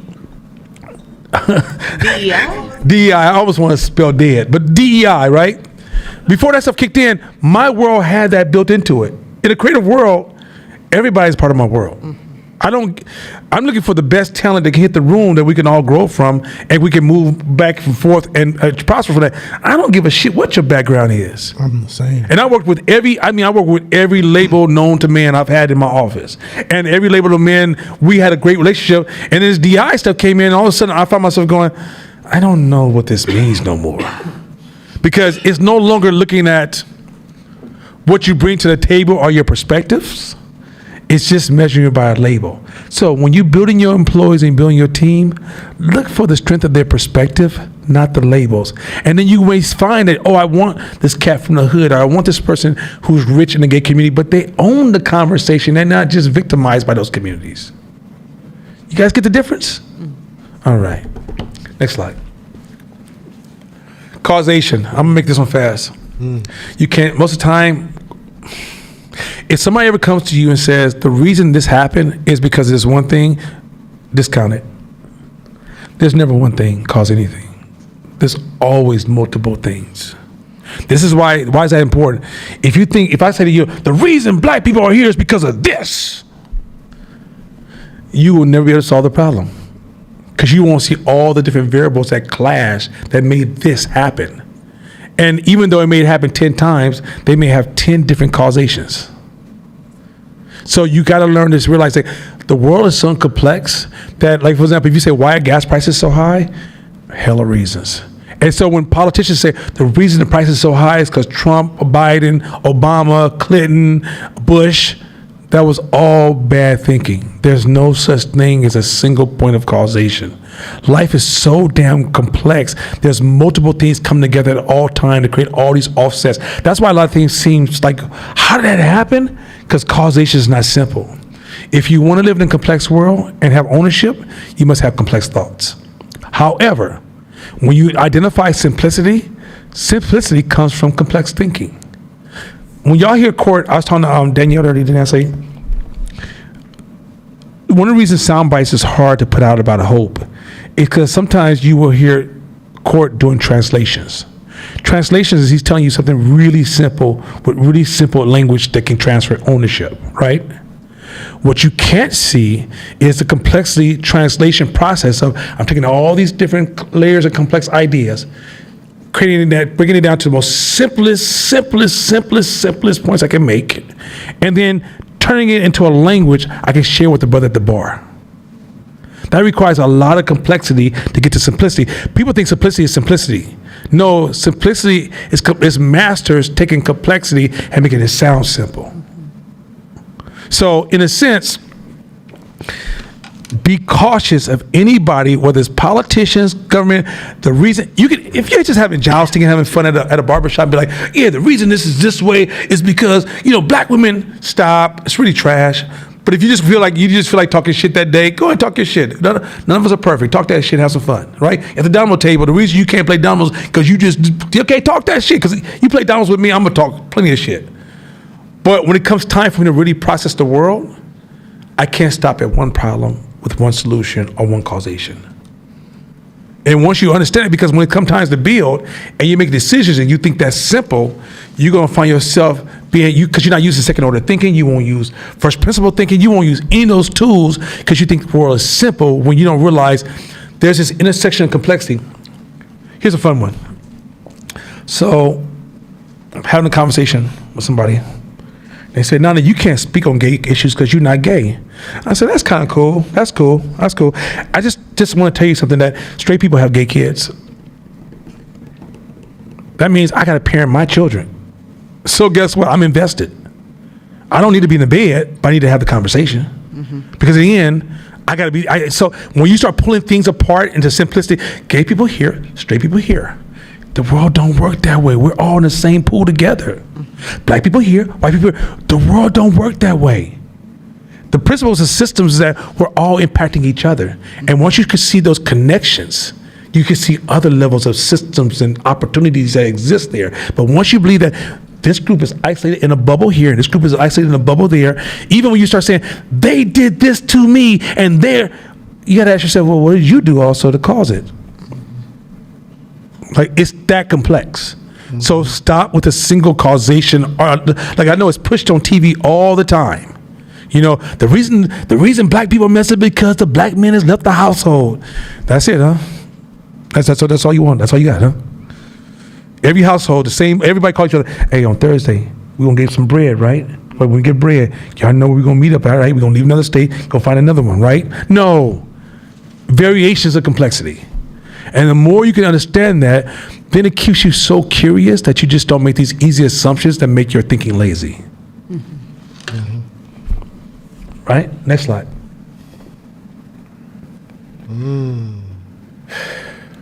People, if you don't practice, practice this, just when you're watching shit, just practice. Watch how many people use assumptions and then use charisma to validate their assumptions. The reason people go to college because they want to have a good job. Assumption. When they get out of college, they better take care of their family. Assumption. There's all these arguments that people are making, especially in nonprofit. They're full of assumptions. They just build everything on assumption. No insights. No money invested in insights. Like, is that really what the sample size of people? Or you can watch it on TV and be like, you know what black people want? Assumption. You know what's be good for black women? Assumption. It may break your heart. See, it's okay to have assumptions if you're not building. If you're not building, leave the people at the office alone. That's the only fun they have. You're talking about assumptions, right? But when you're a builder, you got to cut through that trash and go, this is just an assumption. And what it does is it lets you know where you need to go get more information, who you need to go talk to, where the problem might lie. Second thing is that then when you're able to finally get to the point where you're able to realize when you and others are making assumptions, learn to make decisions based upon saying this to yourself. If I make this decision, then what? That is a superpower. And most people never, ever, I'm talking about, I know organizations that got millions, almost $1 billion moving on assumptions. Ain't never asked a question. And then when they lose all the money, here's a whole part. But one of my sisters worked for an organization, spent plenty of cash on assumptions. And if you talk to the soldiers in the company, they bought into the, no one questioned assumptions. Everybody's assumption. This assumption feels good. Oh, yeah. And then people start fighting. I fight for this assumption. Oh, yeah, this is the real assumption. And then when it doesn't work, I'm so surprised. Really? You're surprised, huh? What made you think that was going to ever work? The assumption game and the second order thinking, those are like at the foundation of making great decisions. If you say, I think this is what the problem is, or next time you call somebody and go, I think you was hating on me. I think you was this. I think when you said that this is what you meant. When you looked at me the other day, I didn't like the way you looked at me because I felt. You know that's all assumptions, right? The other day you came in late. And you get that project on time. I'm getting sick and tired. I realize you don't care about this company. Assumption. All it takes is, hey, why'd you come in late yesterday? And so is that any connection to why the project was late? Oh, I didn't even see that. You gonna say that so many times when managing other people. If you turn that assumption down, it will change your management skills. But if you like, even if somebody did something 10 times in a row, yeah, you always do this assumption. You don't know. I can't tell you how bad people are on this assumption, first principle thinking. It's so common. And once you learn to see it, you'll realize how many gaps there are and also how many opportunities there are in society. Scaling. If you want to scale your business, scaling your business, these two things are absolutely necessary, imperative for scale. Have to. Because you have to have thought experiments in the decisions that you make. So if you are band-aiding on your way to the top, or you're band-aiding your way to growth without having any second order thinking, you're just saying, hey, here's a problem, let me fix it. Without stopping, pausing and saying, all right, well, what happens after this? And what happens at scale? Jordan will tell you, in staff, we always do this. So somebody will come up with a solution, and I say, well, okay, so if we tripled in size, how would that work?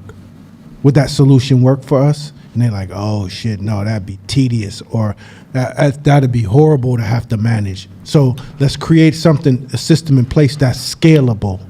When you can move like that, no matter what size you're at you give yourself the ability to grow and scale and give you options without making assumptions, because now you're using second order to have the effects of the effects of the effects of something, that decisions that you make that may be in the moment a quick fix. Now there's sometimes you may have to have a quick fix and you don't have any other options in the moment, fine, but at least you know, hey, I got to put this here right now. It's not scalable, and I'm working on creating a system to make it scalable. But now you have thought experiments and processes in your head that can grow with your business and not just throwing shit at the wall. I mean, think about this. Can you really do positioning without first principle thinking and second order thinking? It's not possible. Right? Because even if you working out and you just working out based upon assumptions, y'all seen the guy at the gym, he done made all the equipment do what he wanted to do. Everybody look at him like, what the hell is he doing on that machine? He just moving around the gym with a whole bunch of assumptions. And then 6 months later, he goes, man, I've been working out every day. I ain't lost no weight. And he didn't think, okay, if I start eating this kind of food, and then I do this on top of this, and I eat this, what's going to be the long-term impact of these choices I'm making? If I buy this kind of food in my refrigerator, what's the long-term impact of these choices I'm making, right? If I join a gym that requires me a 30-minute drive both ways, what's the chances of me maintaining that? What if I take a job where the commute is 2.5 hours? What's the chances of me losing weight in that situation, right? What's the chances of me losing weight if my wife starts to bake cakes at the house for fun? I'm about to be trash. I'm about to be doing all the Fat Albert skits by myself. Mm-hmm. Hey, and in life too, there's always these fads that come. Whether they're weight loss fads, whether this money schemes or whatever, that if we're caught in popularity means good, then we're gonna be jumping on the shit. And there's people dying now taking those diabetes supplements to lose weight and insulin to lose weight, because that's the fad. It's a quick way to lose weight. They're dying on it. Or if people getting surgeries, they dying from it. Like, they're not looking at, okay, well, what happens after that? Well, 20 years from now, what does that look like? It's a fad now and it works today. There's dudes in the gym who like, fuck it, I'm gonna take steroids. I get yoked in 4 months. Not realizing that stuff stopped working. Their heart gets enlarged. They end up almost needing a heart replacement transplant because in the moment it looked good and their partners around them was doing it and it was no second order thinking at all. So in business and entrepreneurship and in life, this is powerful. This is a superpower. If you take this and you couple that with radical responsibility, like your trajectory, your life, the hue of your life is going to look different. I mean, think about this also. Homelessness. Can y'all see how it's failing in those spaces? We're going to build these houses for the homeless. And then what? Right? Well, all these poor homeless people, are you assuming they're poor homeless people? Do you know what the issue is? When you find out they're dual diagnosed, you're like, oh, I didn't know they were on drugs and they had mental health problems. Because you didn't care to ask. You just made an assumption and built all of these actions, raised all this money, and moved in this direction so aggressively to only run across. I know an organization right now, they're building a center for homeless people. Big, fancy as hell. And I sit down with them, I said, let me ask you a question. Have you thought about the long-term goal? Like, what does it take to run an organization like that? What's the impact on the employees that have to deal with people of that level every day? And how do you stop them from lowering their behavior to match the people they're serving? Oh. They put all the energy into building the space, the money, how beautiful it's going to be, how large it's going to be, all the politics that go into it. Anything about, so what if you build it and then it becomes a horrible experiment that turns into trash, which then hurts the relationship of the broader public to the homeless community? Also, at what point do you for example, okay, let me talk about this. Inheritance to your child. How many of us thought in our life, I want to make this money so I can give my children some money when I pass? How many of us thought that? Okay. No second order thinking. What made you who you are? Friction. You give that child that money and they don't experience the friction, guess what happens? You stole their future away from them. Now, if you use the money to invest in them at a certain point, or you had a trust, they said, listen, when you're at this stage, you can borrow money from this trust. You only pay it back at 1% interest or 2% interest or 3% interest, whatever it is, right? So when your kids get older, this same trust serves family moving forward. That's a long-term plan. But if you get caught in like, oh, this beautiful kid's going to grow up and be everything I am, and they're never going to do anything, no drugs, and they're not going to do nothing crazy, they're going to be just beautiful. And you realize as soon as you give them the money, they're smoking that crack and they off with their loved ones. Now, you didn't see that because second order thinking says, no, it can't happen because I'm too emotional. Oh, right? But the reality is that second order thinking says, it's possible. So how do I position myself with my resources to also not only invest, what if the next generation is kind of a flop, but the one after them has fire? And how do you prevent your resources from damaging the fire that they possess? Right? What makes a person great? What makes you great? Like this is why I hate it when black folks was receiving money from these nonprofits. I hated that. You know why? Because the friction was training you to become the person you know you wanted to be. Right? But let's say I'm full of flawed idea. My name is Nana Flawless. Nana Flawed. And at this point, I got a big ass ego. You can't tell me shit. I know everything. I'm hella smart. I know everything. And then somehow I have charisma and I get 100 grand. My mentors, nobody else can talk to me. So now you're going to solidify all my flaws and make me move even more aggressive in my flaw space to destroy my own business. But if I just would have went through that friction that was designed for me to go through, I might have told everybody, I'm horrible at sales. I can't sell for shit. But then I went in my refrigerator and I had bologna sandwiches. Man, the next day hey, listen, my name is Nana. Can I talk to you for a second? Because I'm hungry. But if you remove that friction, man, I ain't into the sales shit. I'm going to find somebody. I need to make some investment or something needs to happen. Mm-hmm. Or you're not my customer. So you go and go with this like, second order thinking says, oh, the evolution of greatness is friction. You can't name anybody that achieved a high level of greatness without friction. And so if you steal that friction away, but second order if you're not doing second order thinking, you see how easy it can escape you when your emotions are high? But then once you deploy, you realize, oh, this is why Bill Gates, like, I only give my kids $2 million apiece. Okay, let me ask, I think last time I checked, this is a long time ago, he had 24 billion. That's 2,400, no, that's $24,000 million. $24,000 million this man had. He said, I'm only give my kids $2 million apiece. The rest I'm giving it away. Because I'm not going to steal from them their future by giving them all this money. You don't realize how this game works. But if I'm willing to invest, and I'm willing to, like, let's say your child's rolling, and the investment trust firm says if they reach this certain point, we will invest in them. I'm expecting a return. That means there's some measurables put in place to protect the growth of resources to invest in future family. But to assume your child is going to be this fragile person waiting for mama and daddy to come home for the rest of their goddamn life, and the only way they're going to be able to move forward is you give them all your money. Distortion. The greatest investment you can give your child, this is the coldest game. When they're 18, you transfer as much as the wealth of your knowledge and your strength to them to take it to the next level. That's the greatest wealth you can give them. Right? The relationships you put in their life that can reward them as they grow, those are great gifts. The exposure you gave them as children, these are gifts you can give children that have some real value. Give them money. I know it feels good from your poverty, scarcity mind, because you said somebody would have gave me money, but you don't realize you're great because of shit you've been through.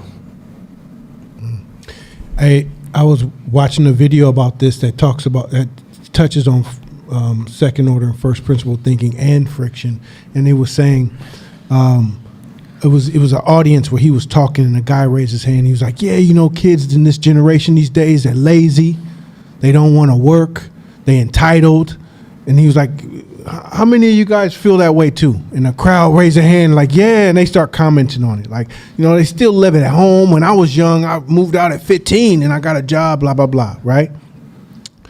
And he said, does everybody, all the parents in here feel that way about their 20-something kids? He's like, yeah. He's like, who raised them?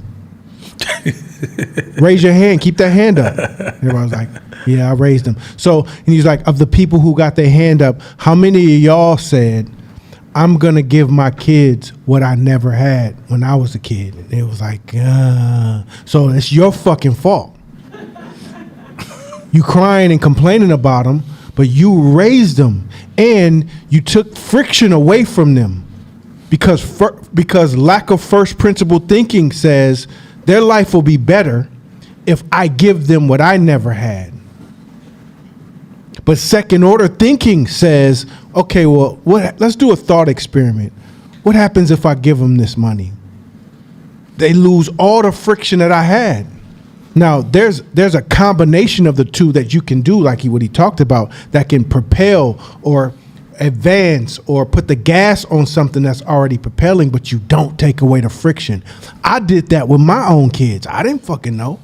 My sons had every Jordan that there was ever. Like, I came home from the hospital with him in Jordans, right? Because he for damn sure ain't gonna live the horrible life that I had, but I also removed the friction parts.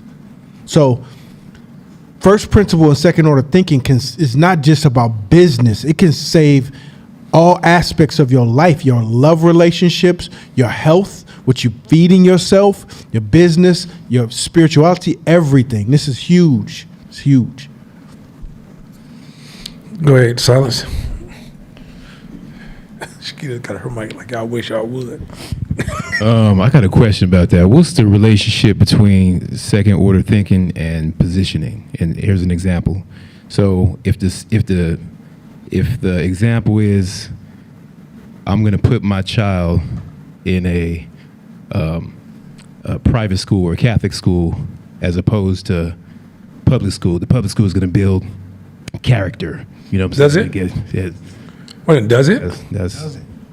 First principle thinking now, does it? Yeah, that's an assumption. Yeah. But you know what I'm saying? Like the I think that's the thought process of like, where do you draw the line between second order thinking of removing friction versus, embedding something with friction, What do you mean? Like embedding some friction?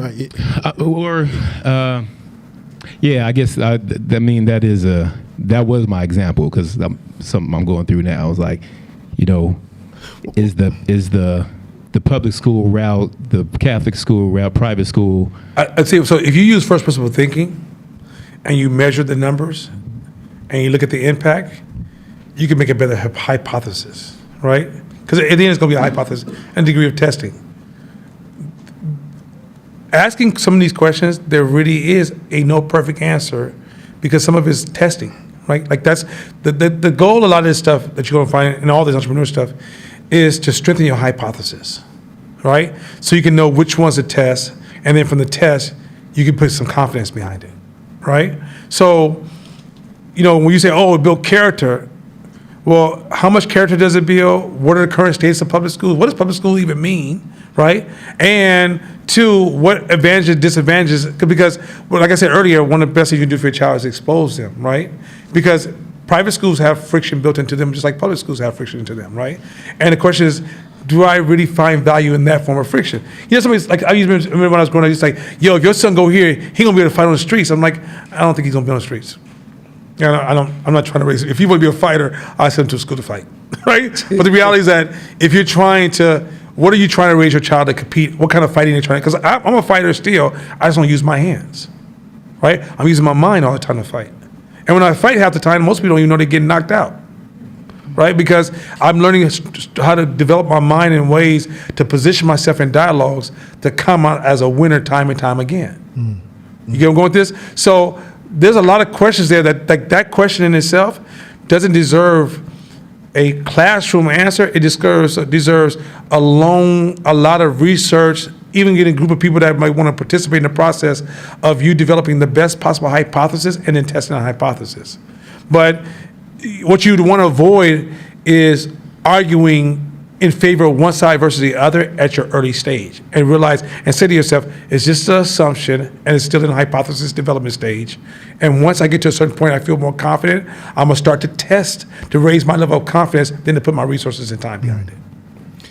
Yeah, and there's something called healthy friction. And then there's also damage. So when you do that evaluation, you got to look at what type of friction is it? Is it healthy or is it unhealthy? And how much damage can it cause on the back end? Yeah. So if you a fighter but you got PTSD and for the rest of your life, then how much damage did it do? So there's all those things you got to evaluate because especially if you're curating and positioning. Who is it? The underhanded guy, the underhanded free throw guy. Rick Barry. Rick Barry did a talk at UCLA. He was saying that he's not the most athletic guy, and his kids, he knew that they'd have his genes. So you know what he would do when he played for the Warriors? He would send his kids to the hood, but they didn't know that they were being watched and protected. And he would not be there, but he knew that he had brothers down here that were his brothers and would watch and protect his kids. But and they think he threw them to the wolves, not realizing that they were protected and they'd have to defend themselves and get shit talked to them, and they had to learn how to play against some kids in the hood. And that was healthy friction for them. That's why they played the way they played, he said. So they didn't know it was healthy friction. They thought, oh shit, we in West Oakland. But in actuality, they were in a safe environment where it was healthy friction. So all that shit has to, like, if you're positioning second order thinking, that's where you talked about where it seems like some people can just maneuver through life so easily, and then the rest of us we banging our heads, and it comes down to this and positioning. Next slide. This is the most coldest concept in the world. And I would say this is the biggest flaw of the conscious community. Negotiate with reality. Our political activists negotiate with reality. They run around going, the world should be this way. And the world is this way. The more you can accept the world for what it is, the more powerful you can be in this world. You know what? He or she could be somebody if they just had somebody to help them.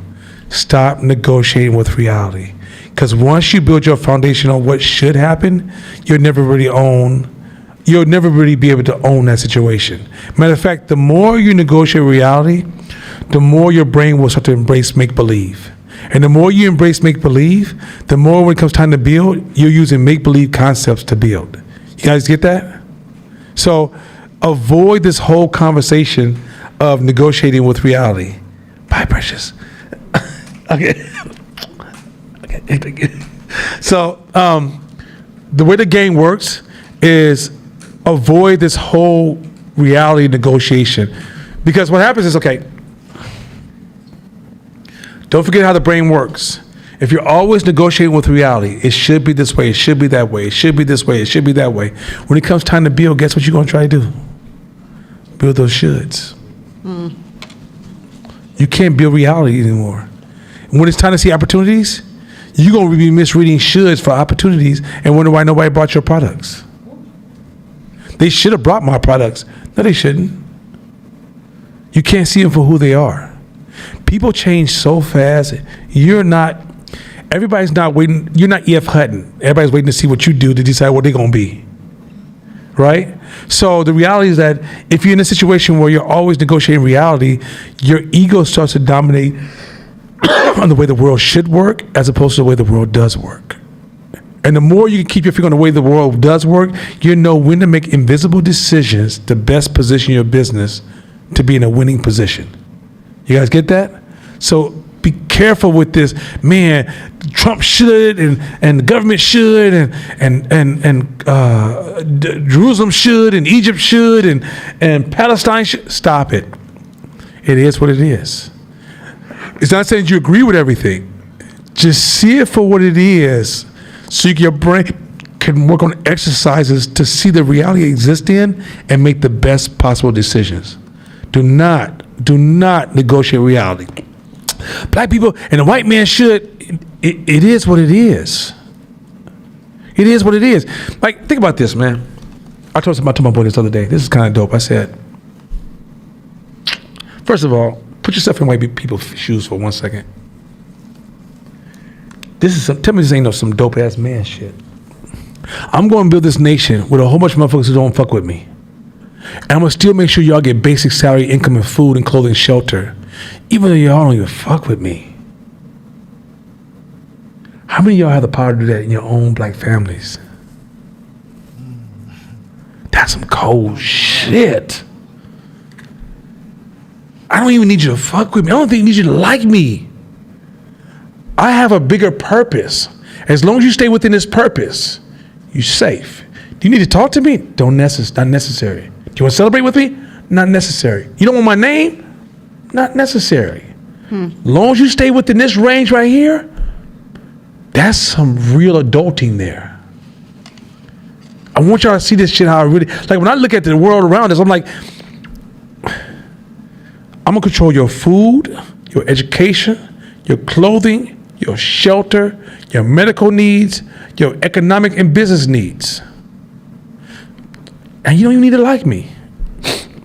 You follow these rules here, which I know I'm gonna win by, because remember I told you, rules run the game. I don't need you to like me. You understand how powerful that is as an adult to be able to move in a way to say, I'm not looking for consensus to take responsibility.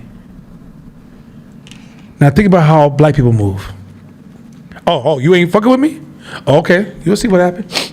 See who's gonna pay for that next thing. You ain't getting with my religion? Unfollow me. I want y'all to see the difference between, like, when y'all negotiate with reality, y'all talking about, he owes me. Why does another man owe you? Or does he control everything? No, he doesn't. It's a brand story. But when you negotiate reality, if white people just let you, who let the brother hit that donut on the block? Did the white man come from Walnut Creek? Hey, cut that shit out. The reality is that the stories that's going on in your head, you've gotten so far from reality, you're making arguments every day that's creating so much fear, frustration, false happiness, false motivations, false incentives, and you wonder why you're not getting business. Just accept it for what it is. See it for what it is. Stand in other people's shoes. Develop some real empathy. Empathy is get into other people's shoes and be like, oh shit. Men, stand in women's shoes for a minute. Women, get in men's shoes for a minute. Y'all be like, oh shit, I didn't even see that perspective. I'm not arguing rights and wrongs. See, y'all don't try to bring that in moral rights and wrong. That's not an argument. I'm saying the more you can see, the more powerful you become as an individual. And if you really want to move with empathy, increase what you see. Those of you who call yourself, I move with empathy but can't see shit, no, that's sympathy.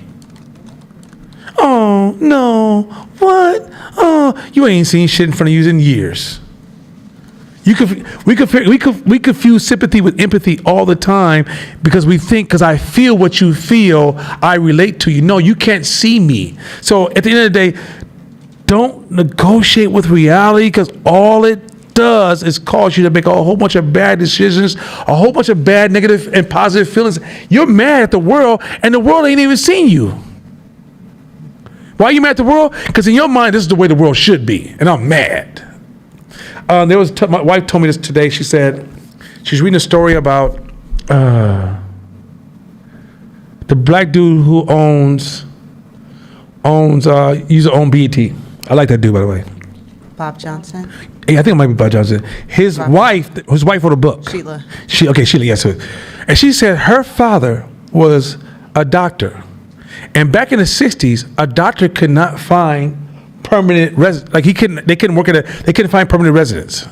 Right? So what they had to do is they would have to like work for a certain place and then get in their car and drive to another town and find another job and work, and then get in their car and drive. Do you understand all the wife? And because they couldn't stop at restaurants, the wife would have to pack up all this food to get the family from one town to the other town so that the family doesn't get attacked or lynched. This is a doctor in the 60s. A highly educated black man who's highly performing had to jump in his car. Y'all mad because the Uber driver late. I want you to understand how you're so disconnected from reality. You've been watching TV and go, this is the way the world should be. Huh. Do you understand? If you've been able to sit in this class most of this year, you winning. You 100% winning. If you had internet at your house this whole year, you were winning. If you can hear my voice, you're winning. But you're so disconnected from reality that small shit got you pissed off. Man, the other day I woke up and my thing, the refrigerator door was kind of broke, like just kind of jiggling, and I'm tired of it. This is why my life's so fucked up. Whoa. I bought this shirt the other day. The shit tight. It shrunk on its own because it was steaming outside, sweating. Whoa. The other day, I'm getting home. This guy cut me off, and people just drive me crazy. That's why whoa. You pissed off because you negotiated with reality for so long, you're lost. You're lost in your own fucking beliefs. Next slide. Do me a favor, look at what Marcus Garvey said about self-confidence. And then when you get a chance, when you get it, let me know. Okay. Do you know this is a need for human beings? Let me say this again. Do you all know this is a need? And if you don't have self-confidence, your brain will fake it until it makes it. It will tell you you're great at everything. It'll tell you that in the past, all these amazing things you've done in the past. It will fool you. If I ask you, Tone, how your business is doing, your brain's going to tell me, it's going to lie to you and tell you, oh, it's doing good. If I snatch his P&L sheet from him, and the shit says, pray for me, like, you got no numbers, just pray for me. I didn't want to write the numbers down, right? Or he won't even look at his bank account because his brain don't want to be corrected. It's going to actually hurt him. He's going to avoid logging into his bank account. Read what Marcus Garvey said about self-confidence.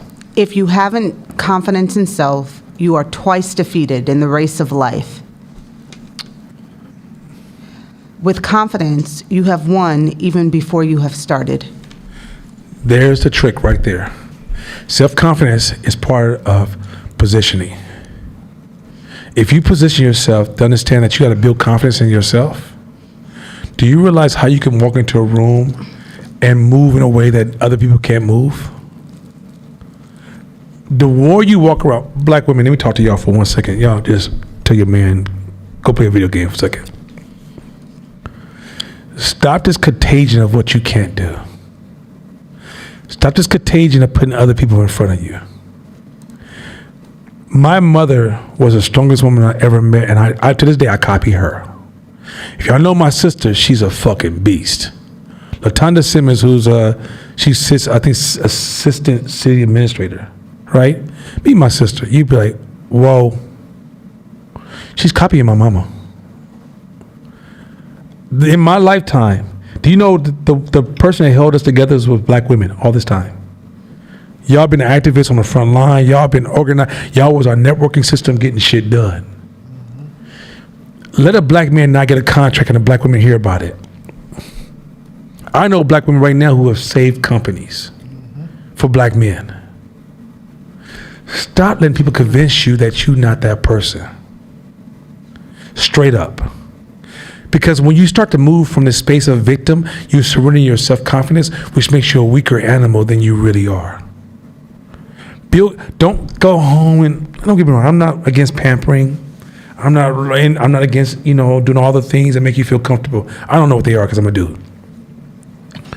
What I can tell you is this. Develop some self-confidence practices so the world would be reminded of who the fuck you really are. Once they take away your confidence, you're just a shell of that greatness. You need confidence just as much as you damn near need oxygen.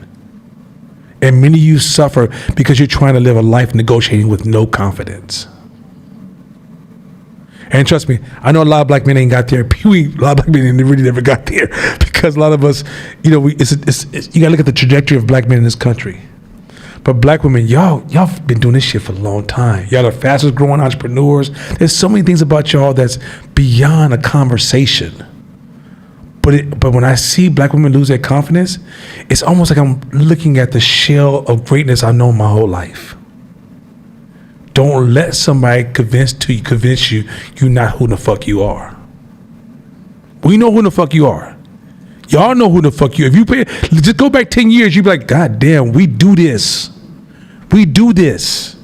And y'all over here talking about social justice, and I don't feel safe, and I feel uncomfortable, and he just said and he bullied me. Y'all know how y'all handled the motherfuckers in the past. Handle that. He phased you? You taught me sticks and stones break your bones, words but never hurt me. Now y'all over here talking about, he threw sand on me. Y'all know who the hell y'all are. Y'all raised me. Aunties. You know who taught me how to fight? Box?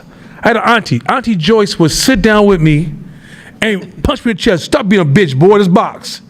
And she'd be like, no, you ain't boxing right. Pop, pop, be firing on me. I'd be like, I hate this auntie, man. She whooping me up, man. When I got older, that ain't happening no more. Right? Like, I had uncles who contributed, but I had aunties who would give me game, who was teaching me friction, because my father, left the scene a little early. And so the women were teaming up. The sisters was teaming up, and they were giving me certain experiences, collaborating. And then my uncles also participated, and then my father came back in the scene and participated. But I was saying to you guys that women held that shit down. So a lot of the machismo y'all see in me was passed to women to me. So don't get that shit tricked and fooled that think that y'all only sit on one side of the aisle. Y'all are everything. Now y'all might choose this side because there's also another thing too. Let me just say this last thing. Black women, don't let somebody compare you to my strength and then shrink you. Mm-hmm. I can bench press 315 because you can't. Don't assume you weak. You got strengths I can't touch. You have a circle of genius that makes you so damn great you will never understand it as long as you continue to look at my circle of genius. We're wonderful complements to each other. We complement each other and build amazing things because remember, we're a herd animal. It's not about no one over the other. Don't let somebody sell you their greatness and shrink your greatness. I grew up my whole life watching that. Men, we do this, and women don't do this. I'm thinking, and let me tell you who taught me this. A woman at Marcus Bookstores. I walk in a Marcus Bookstore in Oakland, black woman, the daughter of the owner. And I said to her, why don't the black women read these nonfiction books I'm reading? She said, because they get it from these fiction books over here, the same message you got. And at that day I said, oh, we may take a different path, but we're ending up at the same destination. And I was like, they didn't even translate. And I was doing the same thing men have done to you for years, which is, if you don't do it like me, you're weak. Do you understand that's the coldest manipulation game in the world? Do you know that you have the ability to stop men from killing themselves? There's been cases where a group of women will walk between men with guns drawn and they'll put their guns down. So don't shrink yourself. Next slide.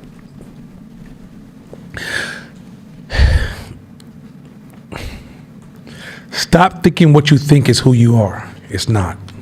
Stop thinking your rationality owns you. It doesn't. Stop thinking you can see everything. You don't. Know your weaknesses so you can build your strengths. Know where, as a human being, what you cannot do, so you can replace it with tools that can get it done. By you thinking, I know who I am, I know what I was thinking, that's what I felt. When you argue, being defensive make you not know yourself. What you protected, you don't know what the fuck you protected. How you gonna get in an argument about who you are and you don't know who you are? Defensiveness makes you fool yourself into understanding that you know yourself. If you know yourself, you know when you're vulnerable, when you don't have power, when you can't make the decision, when you're known to create illusions, when you're able to create mirages in your own mind. When I the first month I stopped eating sugar, dude, I started seeing mirages. I thought I saw me some cake. Right? It's like, oh my Lord, my brain got me messed up, right? And so what I did, I had to redesign my life to deal with my weaknesses. Not listen to Shakina and her workout career, Cassandra and her workout career, or anybody else in this room that's very, very healthy. I had to sit down and go, no, what's your weaknesses? What are your distortions? What stories are you telling yourself? So knowing yourself is knowing what. Do you realize that one brain sees reality and one brain makes up a story? And often than not, one just makes up shit. And when it makes up a story, it has one goal: to keep you alive and make you feel good about yourself. Well, more than one goal. Oh, actually, 3 goals. And reproduce. And so in the end, you think every thought you have is reality. Many of those thoughts are distortions. So you're like, I know what I've seen. No, you don't know what you've seen. Even when you see things, there's so many different perspectives. Or if you don't see causation, have you ever seen someone on the news and they go, he said this, you'd be like, ooh. Why'd you go, ooh? You assume you understood the context of what made that person do what they did. Once you hear the context, you realize, oh, I would say that shit too. You went from ooh to I would say that shit too. Meaning that when you saw the reporter give you the information, you didn't see anything. Without context and knowing robustness level of the context, you don't know what you're looking at. So when you at home judging everybody, oh, I don't like, I'm about to cancel, I don't like this. You're at home just playing cancel Jeopardy. Oh, cancel, I'll take 2 for cancel. And then you don't realize you can't see shit. Because once you know yourself, you realize, this is trash. They just exploited me. When you watch the news, this is trash. I seen cases like, yeah, they did this. They thought like 7 things, right? But if you change the context, those 7 things change meanings. Right? So without even those 7 things, you're trying to force me to feel this kind of way about this behavior. But when you change the context, you realize, actually, I feel sorry for the criminal. What the fuck wrong with you? Like if you hear Nana shot somebody, no, they hit my daughter. Just know, Nana just shot somebody. He didn't touch Nana's daughter. He don't play that shit. He just got lost. It's like, hey, because if you try to hurt my daughter and she's a little kid, hey, bro, I'm coming for you. Like, you got to be fucked up. You might not touch my little 5-year-old. You got this game fucked up, right? But if the news reported, another black man shot another black man, this is getting out of control. Hey, I think you got some other issues in it. It's mental health. So I'm just giving you guys context of how all this shit works, how knowing thyself is not, I have knowledge and I went to school and I read books. Know thyself is like, yo, these are my points of vulnerability. This is what I really don't know. This is what I think I know, but I kind of don't know. This is all my assumptions. You know, I ain't really never thought about no second order thinking on these things here. I sit down every time something happens to me and analyze, why did I do this and what other options could I have made? See, I know that self gets more and more robust as you start to play in the exercise. Know that self is a practice. It's not something you just go, I know myself. Then you don't.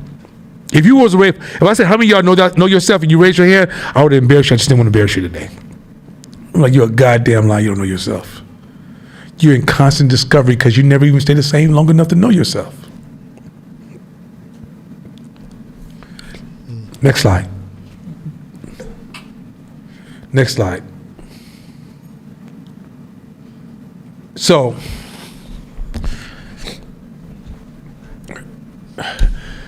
entrepreneurs, get rid of the word individualism. You are ultra social sapien. You need other people to function. You don't get down by yourself and know everything by yourself. There is no by yourself. If you want to be happy, okay, yes, happiness is your responsibility. But everything you do in life depends on others. So I told you guys, there's a story that says if you take a human being and put them in a tent by themselves, the chances of survival, a baby human being, give them everything they need, they're gonna die. Put an animal in that same tent by themselves, they may overpopulate, right? Mm-hmm. Because human strength is the group, not the individual. We get all of our strength from the group we're a part of. Mm-hmm. So if you join a weak group, so are you. You go and join a strong group, so are you, right? You have outsourced all of your power to the team. Now, this is why you forgot. If you took LeBron James right now and dropped him where Bear would be, like how Bear would be dropped in certain places, he's gonna die. Oprah Winfrey, she's gonna die.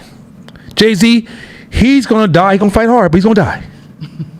Why? Because what keeps all of us alive, we take it for granted, but our relationships we rely upon on each other. Now, this is where the distortion of 2023 comes in. We have this thing called the internet.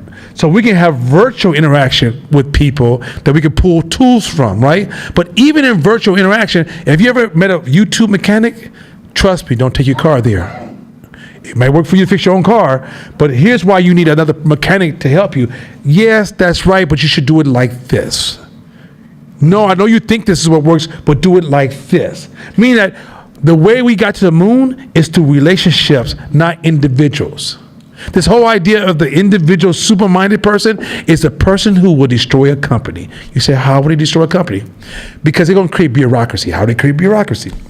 They're going to think they're the most powerful person in the room, and they're going to position themselves to be the most powerful person in the room, and watch how poor and how slow the team makes decisions.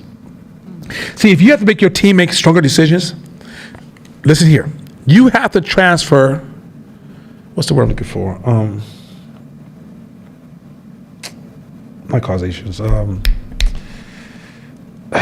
the word I'm looking for? If you buy something, you have to look at all the different things that, all the different variables that will make a decision. That's the word you're looking for. I'm looking for. Comparison? No, it's another word. It's a word when you look at it, like what helps you make that decision. Huh? No, not pros. It's a combination, but like if you, it's the words on tip. It just left my mind. When you weigh out the different choices before you make a decision. Mm-hmm. Criteria. There you go. So, in order for you to manage a team, you got to transfer the top criteria of all your decisions. What's the number of reason? Like if you make a decision right now, what's the top criteria you must uphold? Then once you transfer those criteria, step back. And if they make a mistake, don't complain. It's a cost of growing the team, right? So, but if you complain about them taking ownership of the criteria and be like, I know you did what I said, but shit was stupid. Then they're going to go back into bureaucracy, which is, I don't do anything until you tell me what to do. Mm-hmm. Right? So when you make a team too top heavy, the team is not, by the time they execute an idea, the world has already moved the fuck on. So the more you can give ownership to all your employees and teach them the criteria ownership, now your whole team is like this big brain of multiple perspectives working together to solve complex problems, moving very, very efficiently. Matter of fact, they may not change the velocity, but they definitely gonna change the speed. right? And your company can now compete with other companies. So by you believing you're an individual, you will unfortunately set up all these points where not only will you champion, I'm the smartest person and it should go through me, your managers are going to champion, well, before y'all make a decision, make sure it goes through me. And now we have a bureaucracy. And the number one way to destroy a progressive company is bureaucracy. It's a cancer. It's a fucking cancer. So you got to get to the point where you stop amplifying self and start focusing on that you're an ultra social animal, and everything you do, even if your employees move a certain kind of way, what about the group is causing this behavior? This is when you go from micro to look at the group. Like the group has its own behavior, and animals move. We're no different than bees and ants. We just learn to fool ourselves, but we move just like that same rhythm. If you're able to step back further, you'd be like, damn, they move just like the bees. We have these rules that we can't break. We try to break them, but we follow them unconsciously. So when you're building something and you know about those rules, you can see viral behavior starting to unfold in your company. It can attack it before it attacks the company. You see where I'm going with that? So don't buy into this superhero, I know everything. There's no such thing. Even if you know a lot, because you sacrificed to know that much about that subject, there's so much you don't see. You guys get me going with this? So focus on the value of the group. Learn the way groups work, the way groups think, the way groups move, which is learn your innate behavior. You are an animal that has an innate behavior. You didn't get here in 2023 by breaking the innate rules. Reproduction was hella hard. If you go back 100 years ago, reproduction was hard. It was hard. I mean, we lost 8, like mamas and daddies would have 10 kids and only have 2 in the end. Your grandma will tell you that story. That was common. So we had to reproduce at a certain rate to get here. Now in 2023, we're going thinking like, what does it matter? Who cares? It all matters. Once you understand what all human beings move by the same innate behavior. I don't care about your gender. We have gender behaviors we don't control. You can say what you want about like I call it surface gender behavior. Like, oh, a woman should do this, man should. That's kind of surface. I'm talking about there's certain things we don't get to call out. I don't care what your sexual preference is, you're still gonna have a time of the month. It's still gonna have an effect upon you. A man gonna still have a certain type of time of the season that we have certain behavior. When we're young males, that testosterone, that's how you say it. Testosterone. Testosterone, yeah, testosterone. It changes our behavior. We're not the same animal. We move differently, right? And when you look at a war, who fights those wars? So by you running a company and not looking at the profile of the animal behavior, not the labels of our behavior. I'm talking about the animal behavior, what makes us do certain things, what makes us go, I just felt like I want to go over here. And you look at this, it's called evolution science, actually. Once you understand how we got here, certain things that cause our behavior, you can see things unfolding. And then when a problem happens, you'll know exactly how to position yourself to either take advantage of something, be a solution, or prevent yourself from being victimized. Next slide. All right, Corey got some subjects coming because she's supposed to mix them together, but she didn't. But I'm just real quick. Corey's going to take lead on the next few subjects, which she's supposed to mix them together. On this break, here's the books. Take a picture of these books here. Those of you online, make sure you do a screen capture. You put your cell phone. Okay, do me a favor. If you old school, do not get the disposable flash camera. Take a picture of this. That's going to be really embarrassing. But the rest of y'all, make sure you take a picture of this real quick. For those of you who have read Sapiens, make sure you read the book called Think Twice over the break. Those of you who have never read any one of those books, if you have time to read Think Twice, go ahead, but you must read Sapiens.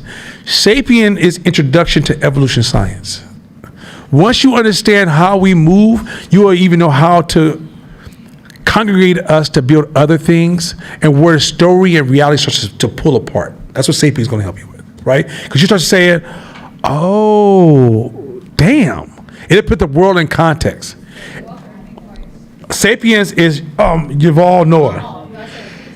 It's right there. Michael J. I gave you his podcast one time. Yeah, it's up there. Yeah. So if you haven't did Sapiens, Think Twice is going to stretch your brain. but it's the coldest. It's a little bit introduction to systems, a little bit of evolution, a little bit evolution to behavior, and a lot of introduction to early scaling. It's going to make you very, very uncomfortable. Stick with it. Yes, miss. Oh, pass her the microphone real quick. She's supposed to get a diamond studied, but she didn't get a chance to drop it off because she got her leg hurt. But that's her microphone. Go ahead. Thank you for letting me use your microphone tonight. I really appreciate it. And I'll diamond stud it out for you if you like for next year. Yeah, hey, she'll take it. I have a question about the books. So I like a lot of audio books. Good, they both And give audio. Okay, so should I get audio or should I get the hard copy? Okay, so that's a to good keep question. notes? Thank you. That's a great question. So first of all, respond to your question. I'm coming to this. When you're reading books, it depends on how well you're absorbing it, right? Now, personally, I read a lot of books twice when they're really good, because audiobooks have a tendency, like, you're driving, and somebody hit their horn, you're like, and you just missed that whole 3 minutes, and then you get back to it, you're like, and your brain just automatically just kind of attached, here and here, be like, oh, that's all together. No, it's not. If you get to a point where you're like, yo, this is kind of like pushing my brain, or when I'm listening to it, I can understand if I focus, but if I don't focus, I can't understand it, then read it. And it becomes easier. Or if you need to study the material, right? But the thing that we taught in class, this is when Silence will tell you, this was about 7 or 8 years ago. Try to replace the music in your car with the audiobooks in your car. If you're going to listen to audio type of sources, audiobooks are better than podcasts. Podcasts are rich, but it's kind of like quality fast food, right? It's better than like talk shows. But the thing is, they're moving so fast, it doesn't have enough rich context. Whereas somebody write a book, you get a chance to get a little bit more depth of context. 75% of the audiobooks I listen to, I end up purchasing. Right? And if I really need to do a deeper dive, which is going to get to our next slide, then I get both. Charlize, you want to say? Huh? Sapiens is fun to listen to. I was going to comment on Sapiens. When we first read it a few years ago, I started reading it, and then when I started the audiobook, I started reading it along to the audio because his dialect and his narration I was mispronouncing words and not getting the whole concept of it until I was hearing him read along with it. And it was like being a kid with an audiobook again. Yeah, it's literally like Sapiens is one of those books where it's not going to teach you, it's not going to be extremely African-centered history. It's going to be like a global history argument. But it's going to show you some ways that human beings misread things, how we process things, how we don't see larger human behavior and how it unfolds, or commonality, or patterns, things you just would not trip on, but it's fun to listen to, right? So we're going to be gone for almost a month. Yeah, shit. Yep, a month. And in that month, Sapiens or Think Twice. Think Twice should spark some dialogue. Next slide real quick. Hopefully your flash worked. Next year, go ahead. I don't think it's 2 books. Yeah, they do have a second book. Yeah, there was a part 2. You updated it? I'm on days or something. Part 1. Part 1. I'll say part 1. Okay, I didn't know it was part. When I read it was just 1 book. Yeah, so definitely hit part 1. I promise you, the first 30 minutes you're gonna be like, wait, what? It's gangster. Yeah, you're gonna literally be like, okay, this is gonna look. You're gonna be walking down the street looking at the world like this shit crazy. And then what it does is it it predicted so much stuff, and it puts things in the context where you kind of look at the news now and be like, this is really trash. It's really bad. So next year, let me go over some things with next year real quick. Next year, hope is going to be focus on culture over class. We're going to still teach the class the way we teach the class, but it's about joining a culture. Because at the end of the day, what entrepreneurs are missing, we're not missing. Class and money investments are not going to get us here. In order for entrepreneurs to get where we want to get to, it requires a culture. So for example, when you look at Stanford, we go, oh, Stanford teaches a class. We could just teach a class, right? You forget Stanford is a culture. right? You need people who have similar dialogues, similar conversations, and raising the standards of your thinking and challenging you and giving you reflections and back and forth, right? So 5T Media, I've always wanted to be on the cultural side, but I over leveraged class in the past. Even context, I realize context can be all over the place if you don't have a rich culture to kind of clean it up. What the class is going to do is give the culture a framing structure, right? It's like breathing life into the culture, but the culture is really, it's going to be a value offer. So next year, the class is going to be free. In-person classes will be paid. It'll be, I think, $50 a month, so we bring that price down. And if you do online, joining the internal group, so that you're part of the network, it's $25 a month. But if you're just going to listen to classes, it's free. So if you have friends who want to just listen to class, we're going to put it on YouTube. We're going to probably use we probably have in an intersection, ask for a donation every class. Usually we just do a flat page and play some music, but we're going to say, hey, ask for a donation, or there might be a digital donation at the bottom of the page. And the reason I'm making the class free is because we're on I'm seeing us suffer an onslaught of bad entrepreneur education targeted towards black folks. Mm-hmm. And some of them are backed by white folks with black faces. And it's not that the white folks are trying to do us no harm, because they're not. It works in their community, this trash, and they're like, oh, wow, this is a whole community that I can expand my business into. So they're doing it with good intent because they really believe this shit works, right? But they're getting paid and people give them false praises in return. But if you actually look at the data says it's not a lot there, right? Matter of fact, it's almost depressing when you fall on the other side of the fence. So I want to, I see groups like Earn Your Leisure, who I don't have any beefs with, but I feel like it's just not robust enough, but I think people need it at certain stages. So I'm not against them at all. And I see other cats in the game who are teaching. And once again, I think in the early stages, you need baby steps, right? And I think they provide an intro level to grab that level. But I don't think no one's really appealing to the level that Hope focuses on. And so we want to make sure that we just start to shift some of the conversations, even integrate into the groups like Earn Your Leisure, who have great position to have great exposure to our people. How can we influence some of those conversations and challenge ideas without making it personal about attacking them? Because I'm not here. I see them cats with good integrity trying to achieve the most. So if I know something they don't know, doesn't give me right to shrink them. Just praise them for how they're showing up. What I want to do is focus on enriching the dialogue, broadening the dialogue, so we can start moving the conversation towards scaling beyond just how do I start my business or what I should do, but like how do we get into how do we shape our thinking to enter the conversation. But the main thing Hope is going to focus on next year is building a culture that you belong to, that you could talk to your peers, you interact with your peers, you network with your peers, you run ideas against your peers, and then that's going to be and then the next stage from that is to create a space that you have a membership to, that you can actually go to use for ideation, meet with clients, or just work on it privately by yourself in a certain space that is safe and it feels good, but it encourages you to work on your shit. So let's go. So one of the things I'm going to encourage you to grow this culture thing is next year, either find you somebody you can mentor or somebody who can team up with you. Stop isolating yourself. It's critical. So in the end, it's like, hey, we're in this class together, and I just want to run some ideas with you through the week. It could be 5 minutes here, 20. Like, raise the standards of your conversation when y'all hanging out. And what that's going to do, let me tell you why it's important. One, it's going to help you stop you from going insane. Because if you study stuff long enough and you practice stuff long enough, you think you're crazy, right?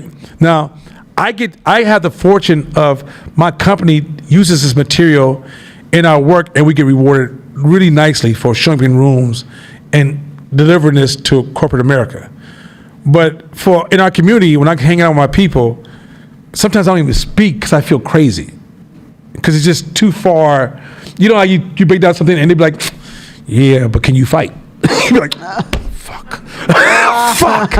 This is never getting anywhere, right? So in the end, this year, those of you can hear my voice, make sure you enlist somebody to go through this with you so you can have partners that even if you're training somebody who's behind you because you've got years in this game, by you teaching them, it's going to help you own the context on a whole different level. Because when you teach, that level of integrity that drives the way you show up, it's going to improve your relationship to the information you're reading. Next slide. So that's most next year. Next slide. These are yours. Oh yeah. Anything you want to? Yeah, I'm gonna go to the restroom quick. I mean, excuse me. I'm gonna step away for a second to go powder my nose. I'll be right back. Sorry, I know. Hey, it's like he did me like this last week. You saw he was doing all those special moves. He's like, "Yo, now you want to get in this fourth quarter?" Man, that shit was embarrassing. Anyway, but I mean, we gotta stand a little bit longer, a little bit. And we got some cake back here too. So if y'all want to like loosen up, take some of them high heels off, because some of y'all fly as hell. And Tone, you can take your high heels off too. But anyway, here's the thing. So you can get you some coffee. The coffee's ready back there. We got some cream in the cooler, and we got some cake back there. So make yourself comfortable. But let's just sit in for a little bit longer. And I'm sure Court, I'm going to the restroom, but I'll be back. I'm gonna go powder my nose. I'll be right back. Oh, and real quick, for those of you at home that got to put the baby to sleep, put the baby to sleep. You know this is live on Facebook and YouTube today, and you can come back and read and listen to it in pieces. So don't victimize yourself by, I gotta stay up, because I don't want you to lose your job, because McDonald's is hard to work there for a long time. It really is. Go ahead. Yo, I'm gonna give y'all a couple minutes. Grab your food, do what you gotta do.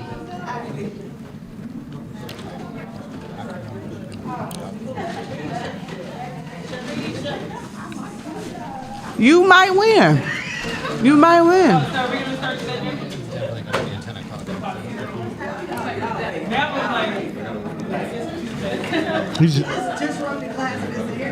Right. It just dipped off on me. Court. Right. Online doesn't know back here if you can engage them a little. Okay. All right. Well, let's finish off this 30 minutes, because online doesn't know that we out here chilling, talking, and hanging out with each other. So let's continue the class. And then afterwards we can fellowship, but I don't want to leave online hanging. So I'm gonna go through these slides. I'm gonna go through the important ones, because I don't want to keep y'all too late. We talked about this next slide. Let's go to the next one. So these are going to be things that I touched on this past year that are huge, that I'm impressing upon you now. Y'all remember this one? How can I serve you? And other questions successful businesses ask. How can I serve you? I've been on y'all head all year about this. And hopefully you guys have adjusted your mindset and adjusted your business to the idea that you are here not to be no boss, to be the blessing nobody with your presence, and you are here to serve. And the more you serve, the more successful you will be. Again, the more and better you serve your customers, the more successful you be. And if you're always looking for ways to upgrade your service to your customers, man, you good. Like that is where you evolve, and that's how you grow as a company. So how can I serve you? I was on your head last year, all year, and I'm gonna be on your head this next year coming up, because what we've learned in our business, that this is where the 1 to 3 degrees is. You change nothing in your business but your customer service ability. Your revenue numbers change. Your reputation changes. How people treat you changes. Your status in the community changes. All kind of shit changes. So service is hard. Service is key. Next slide. We talked about Just this a real little quick, bit. before you go to the next slide. Don't forget, sir, did you say service? The service does trigger your trauma. Black people, your grandma, what did grandma do when she was growing up? She had these servitude jobs a lot of times, right? Or grandpa. Mm-hmm. And some of y'all told yourself, I'd never served like that day of my damn life. And then you become an entrepreneur, you wouldn't wonder why deep down inside you don't want to serve. Mm-hmm. Know that some of your trauma has demonized servitude.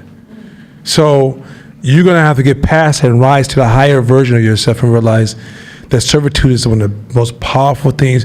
Every great leader is a servant. Yeah. Next slide. We're going to skip this one. So this is another thing.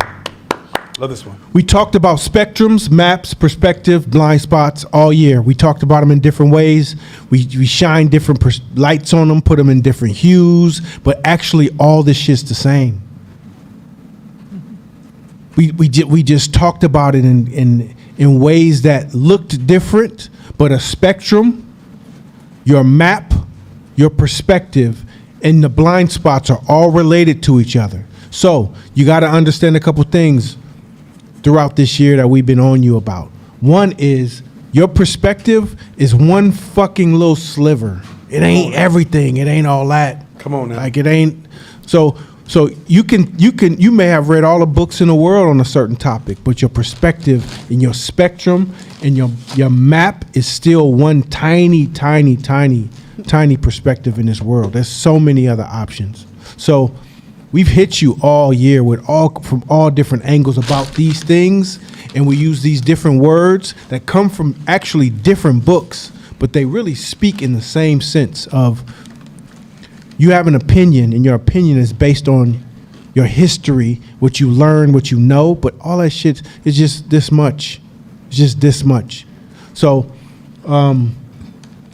I think we did it in some pretty dope ways when it comes to spectrum, right?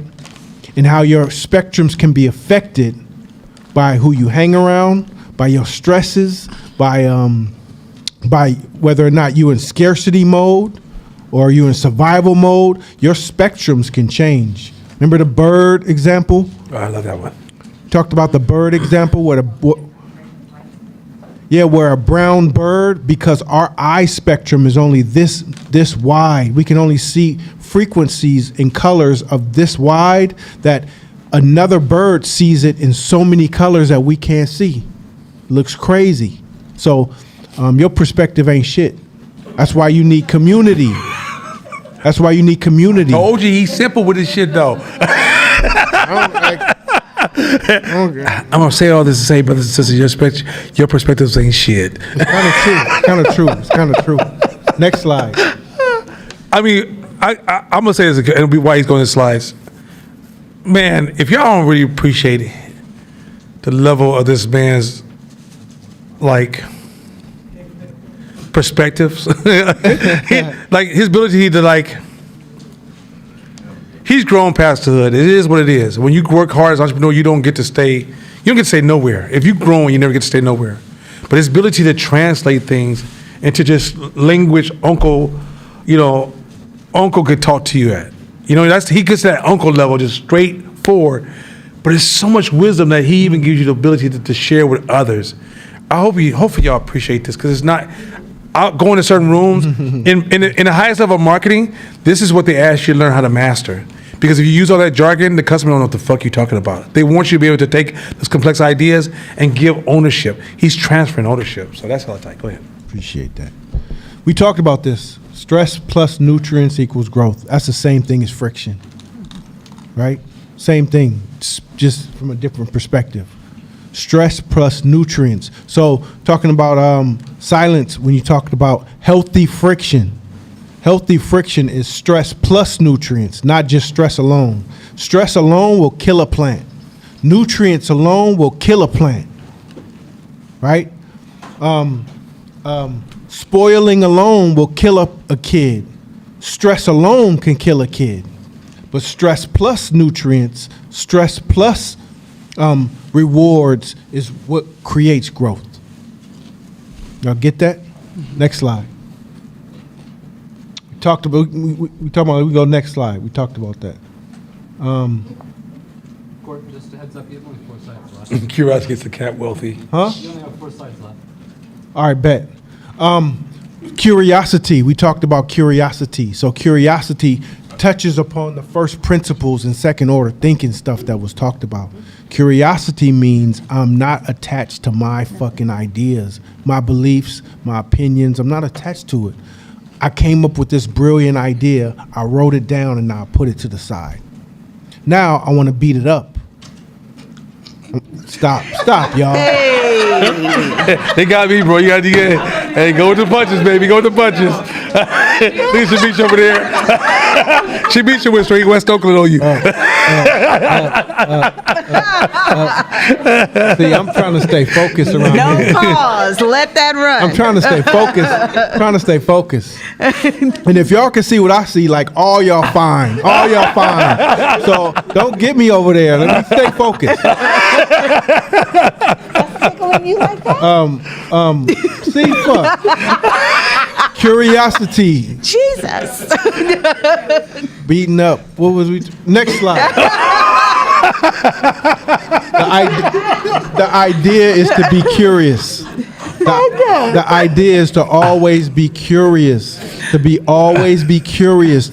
Because when you're curious, curiosity requires a level of humility. Because humility says, I may not have all the answers. Curiosity is you're asking what, how, why, when, where. Those come with questions. Assumptions come with, this is what it is. So you like entrepreneur. I've hung around billionaire guys, and you know what? They've never approached any conversation with me with making assumptions about what I am. It's what is that? Why? They'll sit there and listen to me, and I'm like, yo, I came to have coffee with you because you the billionaire, and I want to soak game from you, and you asking me questions. Like, I want to be the one asking you questions. But the approach to curiosity is so powerful. Again, remember this. The person with the least amount of options is the poorest. That's tight. The person with the least amount of options is the poorest. Come on. So if you want more options, you have to ask more questions. That's fire. And let me ask this real quick. Let me just say this while Shakina holds her hands. I'm going to say it in my East Oakland translation. Some of you motherfuckers just too loyal. You know what I'm saying? None at the end of the day, he don't love none of his beliefs. None of his beliefs. I let a belief go so fast, there's nothing on me. I used to say back in the days, tone of this, if I have a belief and it's hold me back, I'll drop that shit for another one. In a heartbeat. But y'all just too motherfucking loyal. In a heartbeat. In a heartbeat. Next slide. Drifting. No, go back. So let's talk about drifting. He's touched on a lot of dope drifting issue. You got to understand something about drifting. This is probably one of my favorite topics that was discussed this year. And Nana gave a lot of game about drifting, like goosebump type shit. And here's why. Drifting is unnoticeable to the naked eye, right? But drifting will have you fall off a cliff or down a mountain without ever realizing it, or it'll be too late. So we can drift in a positive direction, and we can drift, most of the times we end up drifting in negative directions, places we don't want to be. And you got to understand, drifting is never about, oh, I'm about to go to this crack pipe and smoke it. No, it's not that sense. You'll be surprised that the people who are smoking crack never thought that they would smoke crack, and they drifted to it. They drifted to it. They hung around this person who wasn't healthy for them. And they were cool because they had their boundaries. So they're like, you do what you do, I do what I do. I'm good. I know how to say no. And it's just micro decisions, 3-degree decisions. Again, every day, 3-degree decisions away. And you can't tell 3 degrees. You can't see it. You can't see it. If it's 75 degrees in here and it goes to 72, a lot of y'all won't feel it. And if that happens every day, your body gets adjusted to it. It gets comfortable with it. And next thing you know, the shit that person is doing, you get a little more comfortable. And next thing you know, you fucking smoking crack. Mm-hmm. Or you doing crazy shit that you've never, real, or you got an so OnlyFans, or you selling dope, or you pregnant, or you doing crazy shit you never would have thought you done. I did all of them. No, it's real. It's real. It's never the bad person who decides to, like you. Everybody in this room is drifted. Some of us are drifting now. The problem, the thing is, every human being is going to drift. All of us are. It's what checks and balances do you have to Safeguard yourself. identify and safeguard and bring you back. There were slides earlier that Nana had talked about, which I think was dope. With the know thyself one, for sure.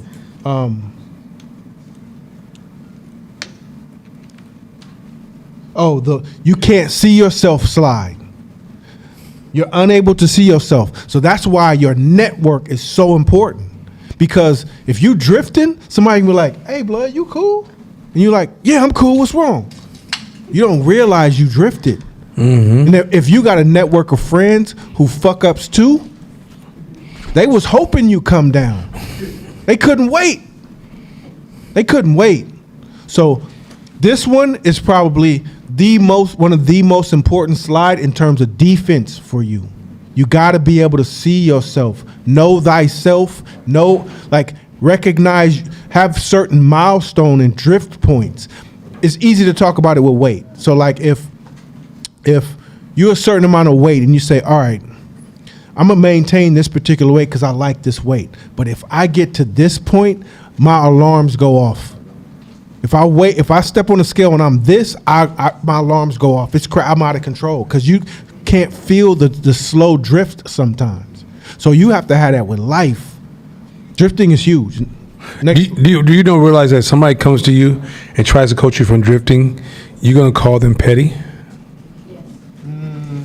It's gonna feel petty to you. Like, why does that even matter? Why are you even talking about this? It's gonna seem like that person is just micromanaging you at that moment. When you're drifting, you're so strong at making the argument of the drift. Like when you're drifting, don't think it is a depressing step by step walk towards negative feelings. Drifting has a lot of joy built into it. So as you go to the next level and you adapt, you can find joy at all the lower levels.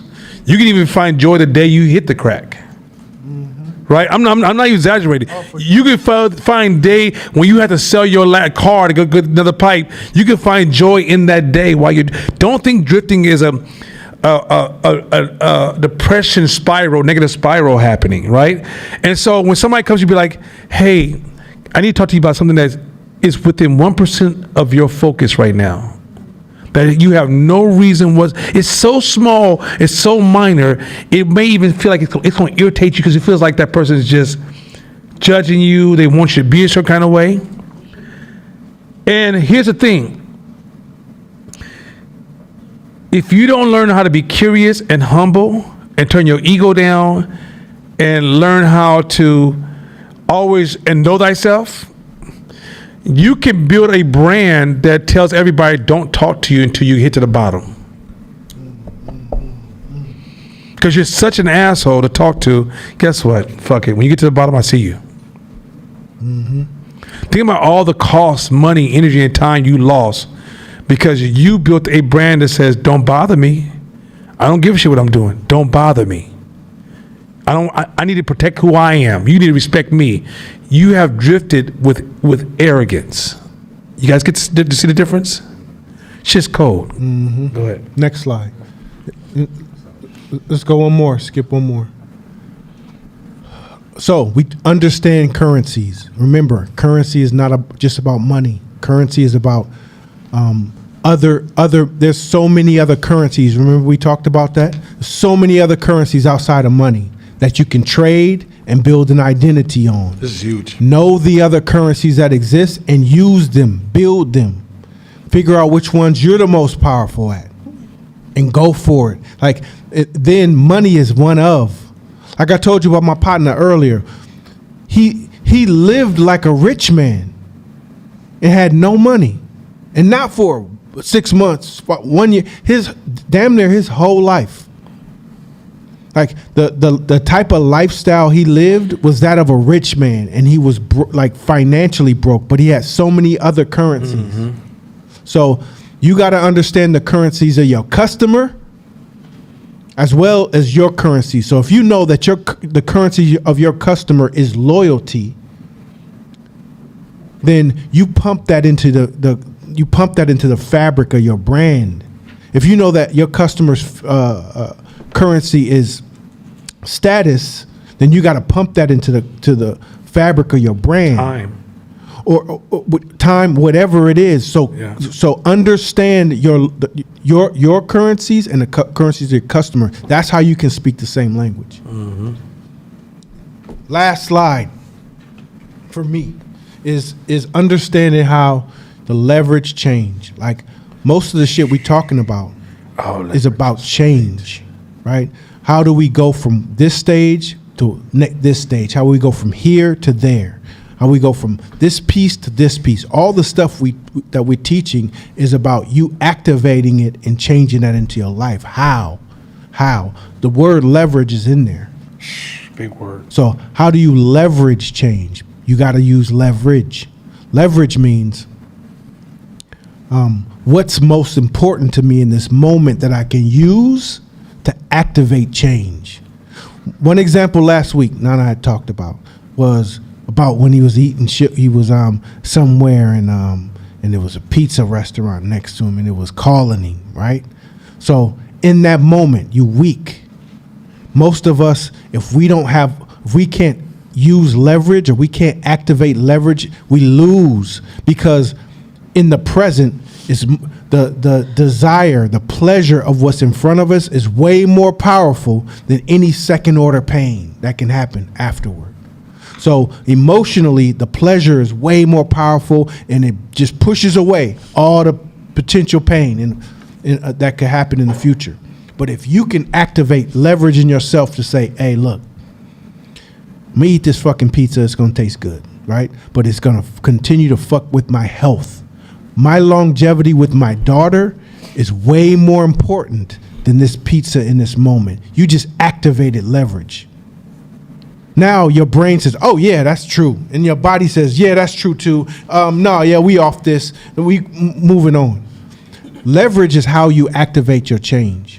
Now, not saying it's gonna be easy all the time, but that's the number one tool that I've used my whole life to get me from this stage to that stage, out of addiction to a better place, out of this situation to a better place, because life is gonna fuck with you. And depending on where you come from or your genetics, it's almost like you have flies that's going to continue to come around you, and you have to be able to manage it. And it starts with leverage. You got to leverage yourself. You got to take that pause and use your mind to say, wait, time out. If I do this, what is it going to cost me? What is it going to cost me? If I don't do it, what will I gain? You got to constantly be playing this leverage game with yourself in your mind as you maneuver, and that is how you can navigate through all the shit that we've been teaching. If not, it's just going to be it's going to be sound good information. You know what I'm saying? Leverage is one of the most powerful tools. It's so damn powerful. When you learn leverage, it breaks a lot of limiting beliefs about how the world works. Next year, I'm gonna do a whole session on leverage alone. And when you guys see the power of leverage, like, I think you heard court, but I don't think you contextually heard court. And when you guys learn about leverage, and you're able to just go back and listen to the class this year at this time, you'll be like, oh, that was some cold shit he just said. But if you just look at leverage, as a common man looks at leverage, we kind of shrink the value of what that word means. But leverage is what lets a small man show up and be the biggest man in the room. Leverage is a superpower. It literally changes, it's how you position. Leverage is a form of positioning.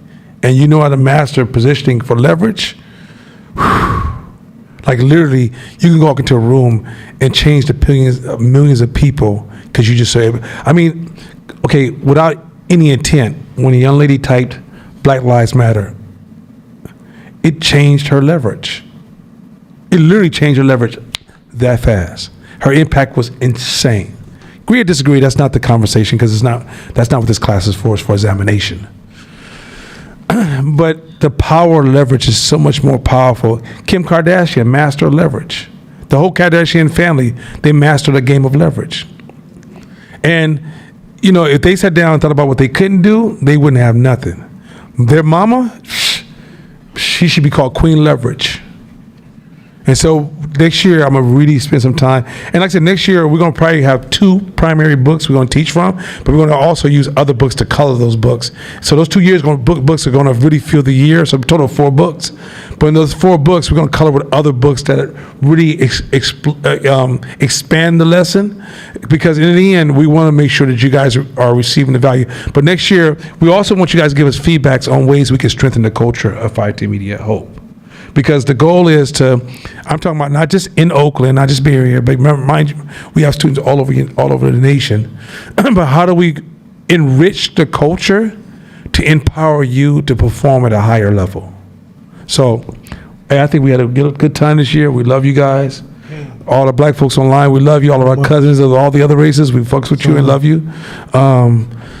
And so, this has been a wonderful year, and thank you for giving us the opportunity to serve you guys. Absolutely. With that being said, as they say in the Middle East, what do you want to say, Sharisha? We got a little something to say. It's been a wonderful year. So, and we appreciate y'all. So we put together a little something. It better not be Tennille better not be rapping. So that's all I'm saying. If Tennille rapping, I'm going to the bathroom again, powder my nose. I know that. So some of us didn't get a chance to participate in the media portion that's going to play that Josh is queuing up. But since so many people came out, they wanted to be able to kind of share their favorite thing about Hope Academy 2023 with you. Wow. So I don't know who has a mic, but if you didn't get a chance to get in on the video and you want to just go ahead and start us off, since Josh needs a little bit of time, let's just do that. So if you weren't in the video, but you got the email, I know y'all got it. Y'all don't be following directions. Wow. But if anybody wanted to just, what was your favorite podcast, a favorite thing that you learned about, the craziest jokes, just what was your favorite thing about 2023? So these are just a few of our favorite things about the year. It's that time of the year, so we thought we would share them with y'all. Oh, wow. Well, in taking radical responsibility, I'm fucking my feelings. I'm stepping up. I'm doing it whether I want to do it or not. I'm serving to the highest level to step up to leadership because me being an entrepreneur, I've owned it. I'm owning the fact that I'm a leader. Entrepreneur, we'll talk about it later. Wow. That's hella tight.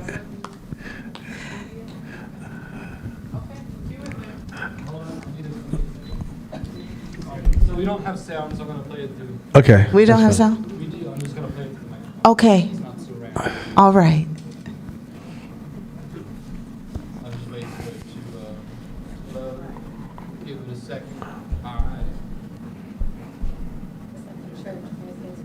Yeah, hold on. We're going to play it online too. Take your time, Josh. Take your time. Let the Lord use you. Shabisha, you ready with my background music? No, Tennille. Surprise. Yeah. Maybe. Yeah. It's playing. Wait. It was. Press play again. This really feel like church because the audio don't work. Where's the sound team? Where's the sound ministry? Where's the... And you buried in like 5 folders. Beneath this folder, beneath that folder. Amen. Beneath that folder. Yes. See, God. There you go. God bless you. Okay. Hold on. Surprise, we got y'all. You never know what we're going to do. It is. We put together a little something. Sounds really low. Just reflecting on Hope Academy. Is that the highest you can turn it? The new name, you feel me? So we got together to talk. I mean, you can't hold a microphone or something? Is there a speaker somewhere? Check. Yeah. I don't think there's no sound playing there, is it? It's playing through the speakers here. All right, let me see. Now it's no sound at all. Yeah, turn it off. Oh, he turned it off. Grandpa didn't figure out how to play it. I tell you, boy. Well, man. Surprise, we got y'all. Yeah, there's the sound. Never know what we're going to do. Wait, we put Turn that line up. Whatever that line is, turn it up. Keep doing it. Just reflecting on Hope Academy 2023. the new name, you feel me? No. So we got together to talk about a few of our favorite things about this year in particular. So I'm gonna kick it off. Here we go. One favorite thing: how much I laughed that this man Nana said that some of the things that we do today we would have got lit on fire for just a few years ago. Two, me almost trying to jump court behind his peach cobbler because you know I love Shakira's peach cobbler. Three, for me, was a probability progression. It became like an affirmation for me to always remember that not every day is going to be perfect. You're not going to knock it out of the park every day, and that's not even a realistic expectation. But the reality of it is you're going to have some A days and you're going to have some D minus days and some C and some B days. But the net of all of that is the progress. And so that has been my favorite thing and the thing that I've held on to all year. Yeah, so it ain't just about me though. I brought some people along, you know, some cousins from the Hope Academy to tell you about hope for them this year. So here we go. Nana Coffee and Tea. Courtney, I don't know your middle name, Smith. Is your middle name Lee? Let me find out you a Courtney Lee Smith out here. Let me find out you a Courtney Lee Smith out here. That's super cute. But anyway, I only got 15 seconds, so here I go. Okay, I really just have the time to say thank you. And I don't mean thank you like the Golden Girls. Not thank you for being my friend, but thank you for the Floyd Mayweather game. Let me tell you, because y'all know, them people be throwing them shots at Mayweather. He be like, he be missing them, right? And he always shake his head. He be like, player. That's not it. That's not it. Let me tell you, when I be out here in these entrepreneur streets, these people with these egos and these cognitive distortions, they got the microphones. They the loudest ones in the room, right? And thanks to Hope, thanks to Wednesday nights, thanks to y'all, I get to sit there and be like, player. That's not it. That's not it. Thank you so much. Another year of hope in the books. Much love, peace, and blessings to you both. Thank you for everything, Court and Nana. The gems, the breakdowns, the real shit that has completely transformed the way my mind thinks. Much love, peace, and blessings, y'all. Thank you. Hey, Nana and Court. Thank you for another amazing year of hope. I get so much out of being a member of this community. Thank you for your support of the As Told By podcast. I can't wait to see what you have in store for us next year. See you in January. Hey fellas, I want to thank you both for feeding my soul, for awakening me, providing me with tools that's pretty much priceless. I am filled with gratitude and love. Sincerely, Nish. Hi, Nana. Hey, Court. Thank you so much for letting me be a part of your Hope class. I can see your amazing footprints in my life, and I'm so glad to be a part of such a dynamic team. You guys are making a difference. Keep it up. Court, Nana, I just want to say the impact that you all have made through Hope can't begin to be quantified. Like, straight up, I've been able to watch the evolution of Hope, and every year it goes to another level. Like, you've taught us that our protests can actually show up in the form of productivity. You've taught us emotional agility, how to react less and how to respond more. Just so much wisdom, so much game that you've put us on. And what I love is that y'all aren't just trying to make better businesses, but you're trying to make better people. I am honestly better now, spiritually, mentally, emotionally, financially, and physically than I've ever been probably at any juncture in my life. And that's attributed large in part to Hope. So I just want to say thank you for all the studying that you do that we don't see to produce the lessons that we do see. May God reciprocate everything you've done for us, not just in ways and things that money can't buy, but also with things that money can't buy. Thank you for giving us hope. Hola mi gente, I am extremely super grateful for Court and Nana. Thank you so much for everything you guys do. Con todo mi corazón, gracias. Biggest takeaway from Hope. Little bit of woo-woo, whole lot of fuck your feelings, whole lot of impact. And I appreciate all of you. Hey, good morning from Maryland. I want to reach out and say thank you for everything from Nana and Court. Court and Nana, man, words can't even explain how much I appreciate you guys. Just want to say thank you for being positive role models and mentors in my life. And thank you for accepting me into the family. So shout out to y'all. Hey, Nana and Court, I just want to say that there are no words to match how amazing of an impact that you guys have both had on me in the Hope class. I want to say that I appreciate you so much. Most memorable lines about Court: I like girls. So much game, so much relatability. Really appreciate you. And the most memorable thing about Nana is all the pause moments. You make life great. Love you guys both so much. Thank you. Appreciate you. My favorite things about Court, the deacon, and Nana, pastor, oh, absolutely. They can make you feel like you've never done anything in your life, while at the same time making you feel like you can accomplish everything in life. Yeah, the dichotomy, but powerful duo. All right, now, let me know when you hit record, because I got to look right on this video. You know what I'm saying? People going to be seeing me on this camera. 1, 2, 3. Here we go.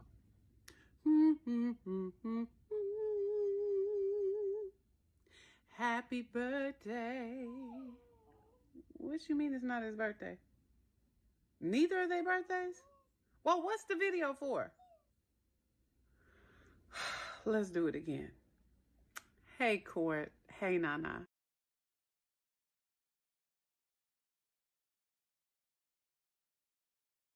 Okay. Oh, good. No. All right. All jokes aside, though, that's just me. That's really me. God, that's so good. I do want to say, though, all jokes aside, just thank you. You guys have, changed my life. I see more of me, and I can attribute a lot of that to the work and the ethic and the time and the energy and the spirit in which you guys do this, because it's, you guys are you, and I love that, but you do it out of love. And it's, no matter how you deliver it, it's so powerful. My kids are coming up with business plans, and you can't tell Jazzy that Nana's not the best boss in the world, It trickles, wow. It blossoms, it blooms, it seeds. So I just want to say, in my funny little way, but now serious way, I love y'all, and keep doing what you're doing, because you're changing lives. Changing lives. So big ups to you. Thank you. That was so damn dope. Oh, you gotta turn my microphone down. You got me. I'm trying to talk as soft as I can right now. Yo, seriously, that was we do it. We love our people. We want to see everybody in this room shine. Everybody that can hear our voice shine. We're really trying to prep. It's like this is our form of positioning that our kids can. One of my greatest dreams is my child can live in a place like East Oakland and can walk to the corner store at the age of 12 and nothing's going down. I can take a nap because we put the work in. So when I wake up every morning and I look at that little girl coming in the room and call me daddy, Daddy. She saw the Shrek. She Daddy. Well, every time she comes in the room, and then what excites, there's two things that really excite me. It's her and then y'all. When I watch how y'all just show up and how y'all growing and evolving, it's like that's the world I was raised by my great-grandmother to fall in love with. My great-grandmother used to make me listen to all of Martin Luther King speeches and memorize them all.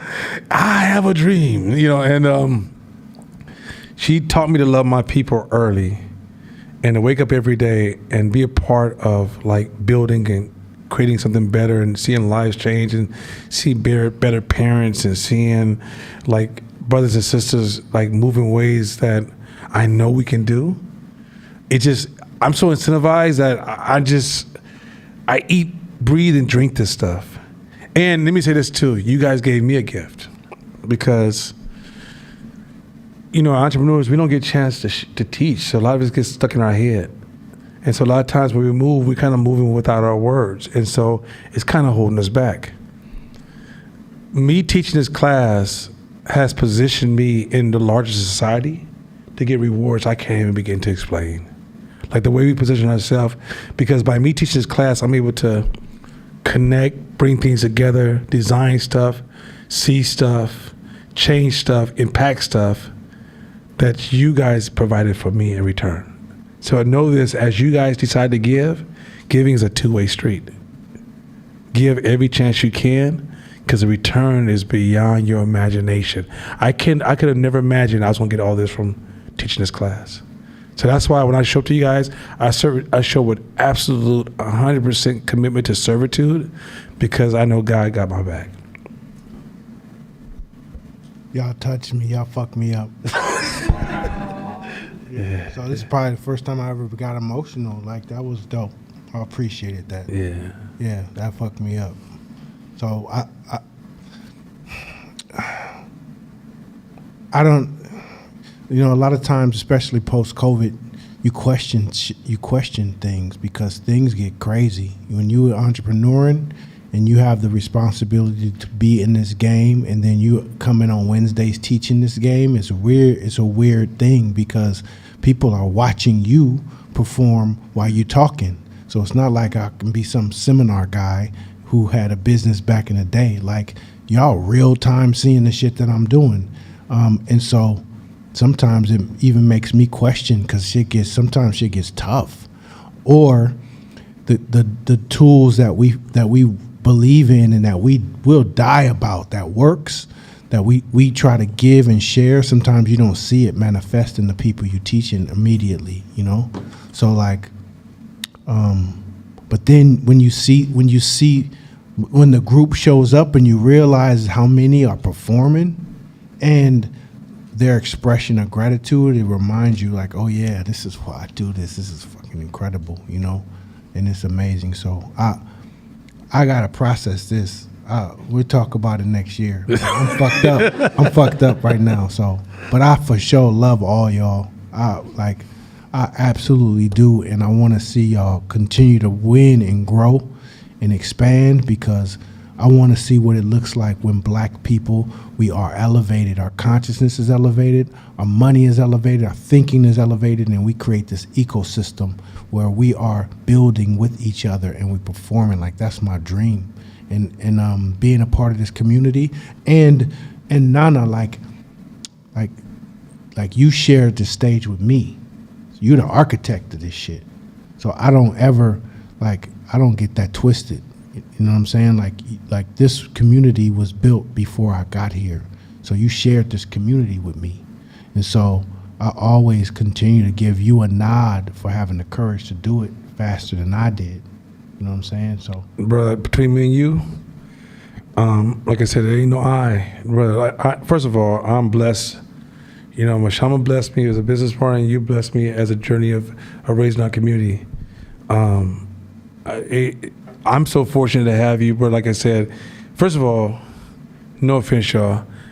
I'm really on that East Oakland dude, and I was raised around some really strong men and some strong ass women. Woo! Women ain't no damn joke. You couldn't have dated one of them being soft. And to work with a brother that I could have grew up fighting by his side, somebody I respect as a man, and that loves his people just as much as I love my people, and show up every week. Like, y'all don't see this behind the scenes, but he is unquestionable in love with y'all. He's not doing this because he's looking for like accolades, status. He don't care about none of that shit.